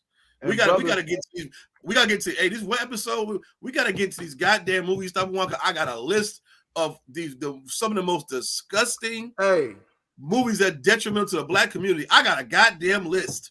We can do a whole show, bro. We could do a special we're gonna have to chain breakers on a separate day. Do it Sunday. Pull the PowerPoint up because Color Purple, we got to break that goddamn thing down because I'm with it all the way. Gay ass Gorilla Hebrew said something that was so. Let's let me know how unlearned he was. This nigga Gorilla Hebrew, this gay ass nigga Gorilla Hebrew gonna say, "Oh, what's wrong with the I.S.U.P.K? They have a thing for purple. They don't like purple. They talk about the color purple. Even the movie. What's wrong with the movie Color Purple?" The nigga said it so candidly, like he has no clue about how bad the Color Purple was for black people. Hey, Kawal, ain't he a wetback? He's an idiot. Say it again. He's a wetback, ain't he? Yeah. He's a mamzer. Remember? Look. Now look. I don't want them to get confused, right? Remember the Color Purple. I mean IUIC. I mean the Color Purple. They said that Isupk brother was a wetback. So for this Isupk brother to be defending them, right? They called your brother a wetback. You called your brother that. But all these groups are. Everybody can get at this point. Pause. I don't give a damn about no fake Israelite group. F all of them. I'm with you. Know what I'm saying? Like F all of them. The thing about it is, they fail to understand that they're part of the goddamn problem. And half of those niggas, those groups, I guarantee you right now, all those gay ass niggas in the IUIC, I know they hate their fathers that wasn't there. I know they do. There's no brotherhood breakdowns in their school. They don't forgive their fathers. That's right. They're gay. And I know Gorilla Hebrew niggas don't either. I know it. Nigga didn't even know how bad Color Purple was, the movie. So all this nonsense, man. Black women need to be more accountable, and as black men, we are the leaders. We have to hold them accountable, and we have to treat them honor them as a weaker vessel, but also teach and correct them, man. Don't shuck your goddamn responsibility because of her mouth. That's one thing I don't give a goddamn about the black woman's mouth. That's the last thing of my worries. You're gonna get your ass right. You're gonna get in order. Extent. You understand? You're gonna get in order. You stupid. Yeah, right. Yeah, I know what you mean, brother. I just want to know who in the hell had the perfect father. That's what I want to find. Yeah, whose father was perfect? Show me that nigga. All of us had all the black people had terrible fathers. I'll tell you what, I had me a terrible father. That's what I had too. I had me a terrible father. My father was terrible. I hated him. He on the live right now. I hated you when I was growing up. So the people listening, they don't think that this is fake. I hated you as a son. I hated it. Them damn girls. snakes, I know them that's belts, right. them whoopings, them push-ups, that running, the punching, the fighting. I hated you. Guess what? It just turned you to a priest and prophet. That's all. It kept you off the street. Guess what? I will love you for the rest of my fucking life. That's right. I will love you for the rest of my life. That's you understand? right. Because the Lord said so. And That's because right. the Lord put the law into our inward parts, man. So I understand the necessity of a father. I understand the necessity of what my father did. Because he believed and he thought and he was right to believe that the way he raised his children was the way he should have, man. And so who am I? Who am I to say anything different? Who am I to think that the way my father raised me was wrong? Or he did the wrong thing and not the right thing, man? When I know that I'm going to go through the same process. That's I'm going to go through the same thing when my children grow up. And guess what? My son's going to hate me too. That's right. Hate me. And guess what? Go ahead. And guess what? As Officer Rock said, your son's wives are gonna love it though. He said, he said your wives love my creation. Right. That's a fact. Damn right. That's you know what I'm saying? I think, hey man, we can end it on that, man. Excellent. So I wish we had more time to lock here. We was, you know what I'm saying? What y'all say? We was cutting up today, man. Like, excellent show, man. Right. Word, man. Shout out to everybody that tuned in today, man. Shout out to Officer 5,000, 5 stacks. I rock. You know what I'm saying? Shout out to the sister Shay. Shout out to sister Princess Sakura Anaya. That's right. Who else we got? Quick roll call. You know what I'm saying? Here. Shout out to Zabawada Shalom. Sister How Shimon Shah. Right? Shout out to young man Shep. Yeah, you know what I'm saying? Holding it down out there in Garner. You know what I'm saying? Who else we got? Shout out to Officer 500 Yanazar. Shout out to my rib, Princess Lawaya. Who else we got? Shout out to Officer Maya Shar. Shout out to everybody that tuned in today. Man. I didn't even see Maya Shar. I saw goals, bro. I assume that was him. Oh no, that was me. That was me. Salak, that was me. Oh, so yeah, so I take back my shout out to. Oh no, I'm just joking, bro. shout out to Officer Maya Shar. Anyway, we got Sister Shay in here.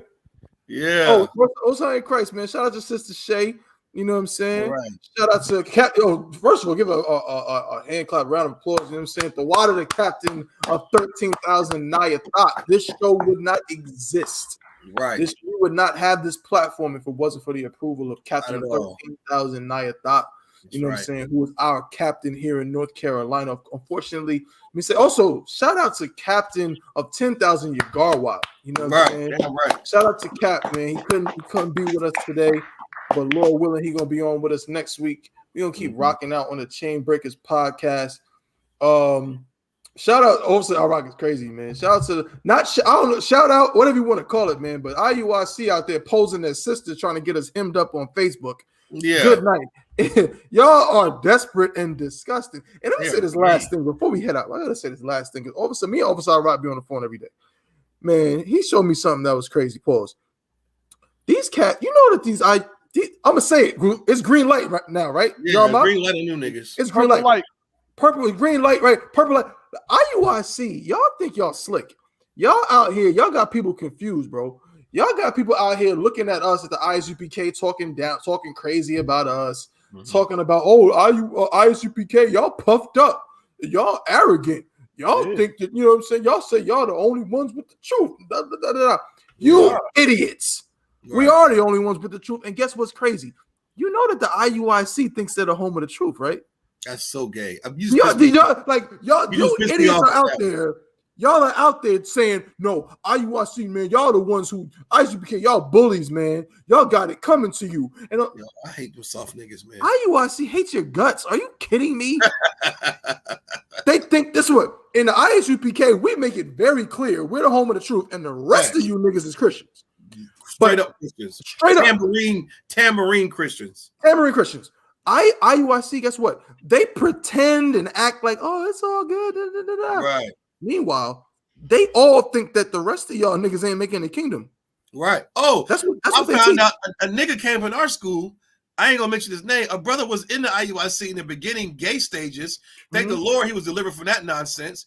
But he was in the early gay stages of coming into the IUIC. The nigga said, you know, that he was walking to the store, getting out of his car, and a brother from the IUIC that go to class with him saw him and text him and say, brother, where's your fringes at? The nigga is going to the store, mind you, to get some bread and some milk. And they believe that if you are caught without fringes and that sky cracks and YAHANNA comes, you're gonna die. So so if I'm taking a shower, yeah, you better have fringes.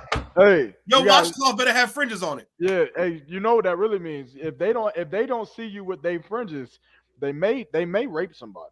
Yeah, it might be corrective rape, corrective rape. Yup. Yeah, it might be that's corrective. what it is. If they don't see you with your fringes getting a gallon of milk at Food Line, then they may just rob the place. They may just rob everybody. Or Nathaniel might make you put grape jelly on your rod. Yeah, they gonna forget. Remember that? They gonna forget the law. Remember that? They're going to forget the law because they didn't see you with fringes. Here's what, you stupid idiot. There's Israelites everywhere around you. Why do you think that an Israelite wears fringes? There are Israelites who don't wear. There were Israelites in the Bible who didn't give a damn about the law. That's what Do you not understand that? Facts. There was Israelites who didn't give. There were Israelites who didn't give a damn about Christ. Right. Christ died for them. That's right. Christ called them Israelites. That's right. Christ said it on the cross. On the cross, he said, "Forgive them, for they know not what they do." Right. But no, Yarmak, Salaki, bro, you shouldn't. Christ shouldn't have said that he was wrong. Because you're not supposed to do you're not supposed to do favors for the sinful. Oh yeah. You know what? It's not supposed to help the sinful. Yo, IUIC is so gay. Somebody got to find that video of Nasty Nate, aka Nate the Stallion, telling his congregation to put grape jelly on your rod if your wife refuses to give you fellatio. Captain Cesario played that on Car Chronicles about 2 years ago. I never forget. I showed it to Officer Lahab. Officer Abraham seen it. I remember this video verbatim. If y'all can find that video, he had the nerve to say, if your wife don't give you fellatio, you go in the cabinet and you get some grape jelly and you put on your rod and tell her she got 10 minutes to get it off. This nigga said that. Good night. I don't know where he was going with with grape jelly, but why it had to be purple? Like, these niggas are gay, bro. Like, IUIC are a bunch of police homosexuals. Hey, I tell you, right up and down. I tell you what, is the gayest one of them all. I'll tell you what, I don't need to put I ain't gonna say right. That. You can't be the IUIC then. I don't need to put nothing on nothing. They use grape. They use my grape woman jelly. to want anything. I can come as I am. And my woman wants I see what you did. She wants me without no grape jelly, no jam, no syrup, no sugar, nothing. I come as Yarmak because I'm the Javelin. Shout out to the Javelin Sweats. Shout out to the Javelin Sweats. Shout out to the Javelin Sweats. You can come as you are too, man. Yeah. Hey, Top One, I really wanted to play that clip, man. What's up? Can I do it or what? IUIC can't wear those. They don't have fringes on them. I got it. I got it queued up. If you got it queued up, do your thing. I got it queued up. Hold on. Get down. Let me see something, right? Make sure when you do it, make sure you click so we can hear it. See, I think that's Swab. Bible, God loves everybody. Yep, that's it. You believe that in the Bible, God loves everybody. God loves all the nations of people on earth. Do you believe that? Yeah.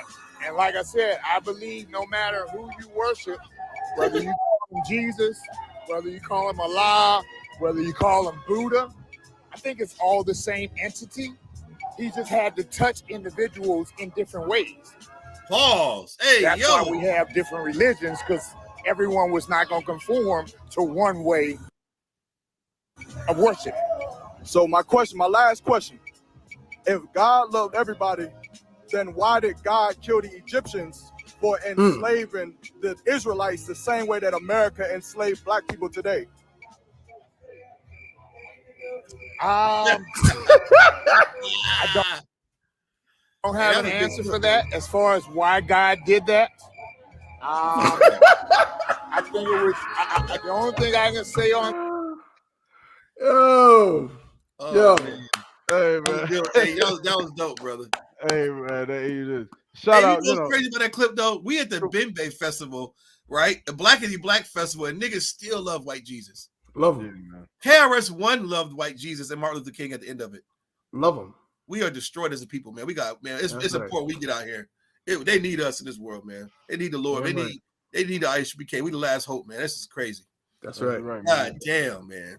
If I could, while brothers is watching, man, we're doing a Javelin sweatsuit raffle, man. The water for everybody who's been tuning into the Chain Breakers podcast. You got to tune in to get these special events, or you got to be friends with a friend or a friend of a friend that's in the I.S.U.P.K, man. Get in the class. We're doing $5 raffles, man. Send $5 in. Send me your name, and you're going to be enter into a spin wheel or whatever y'all call it, man, a raffle circle. And it's going to randomly select a name that's going to win a full Javelin sweatsuit, your color, your size, your choice of logo color, whatever you want is going to be there, man. And I'm going to put something special on the sweatsuit just for you, man. And this is going to end, this is the special part. This is going to end the first series of the Javelin sweatsuits, man. Woo, series 1, baby. And then after this, we're going to come out with series 2. It's going to be another design. It's going to be another flavor. It's going to be another message. It's going to be another every goddamn thing. But the weapon going to stay the same, man. That's right. Sharp, simple, and to the point, man. But we going to get it done. So I need y'all to participate. Make sure y'all get it in, man, because I'm telling you, the people that supported on season 1, series 1, whatever you want to call it, you got bragging rights. That's right. Bragging rights, man. Y'all got bragging rights. 1. Yeah, man. You got bragging rights, y'all. You in the game. But series 2 is going to come out. I think I'm going to call series 1. Let's see. I might call it the deployment. I might call it the deployment series. And I might call season 2 the lineup, where we lining up the troops, man. I don't know. Whatever it's going to be, just make sure you in tune, man. The water, man. This is a shameless plug. The water. Right. Well said, man. Right. Another excellent episode of the Chain Breakers podcast. We went way over the time, man. We started a little bit late, but it's all good, man. We appreciate everybody for tuning in. All the brothers, all the sisters, man. We're going to see y'all next week at the same time, same place, man. You know what I'm saying? If you got any questions, you know what I'm saying? Oh, let me say this real quick before we clip it.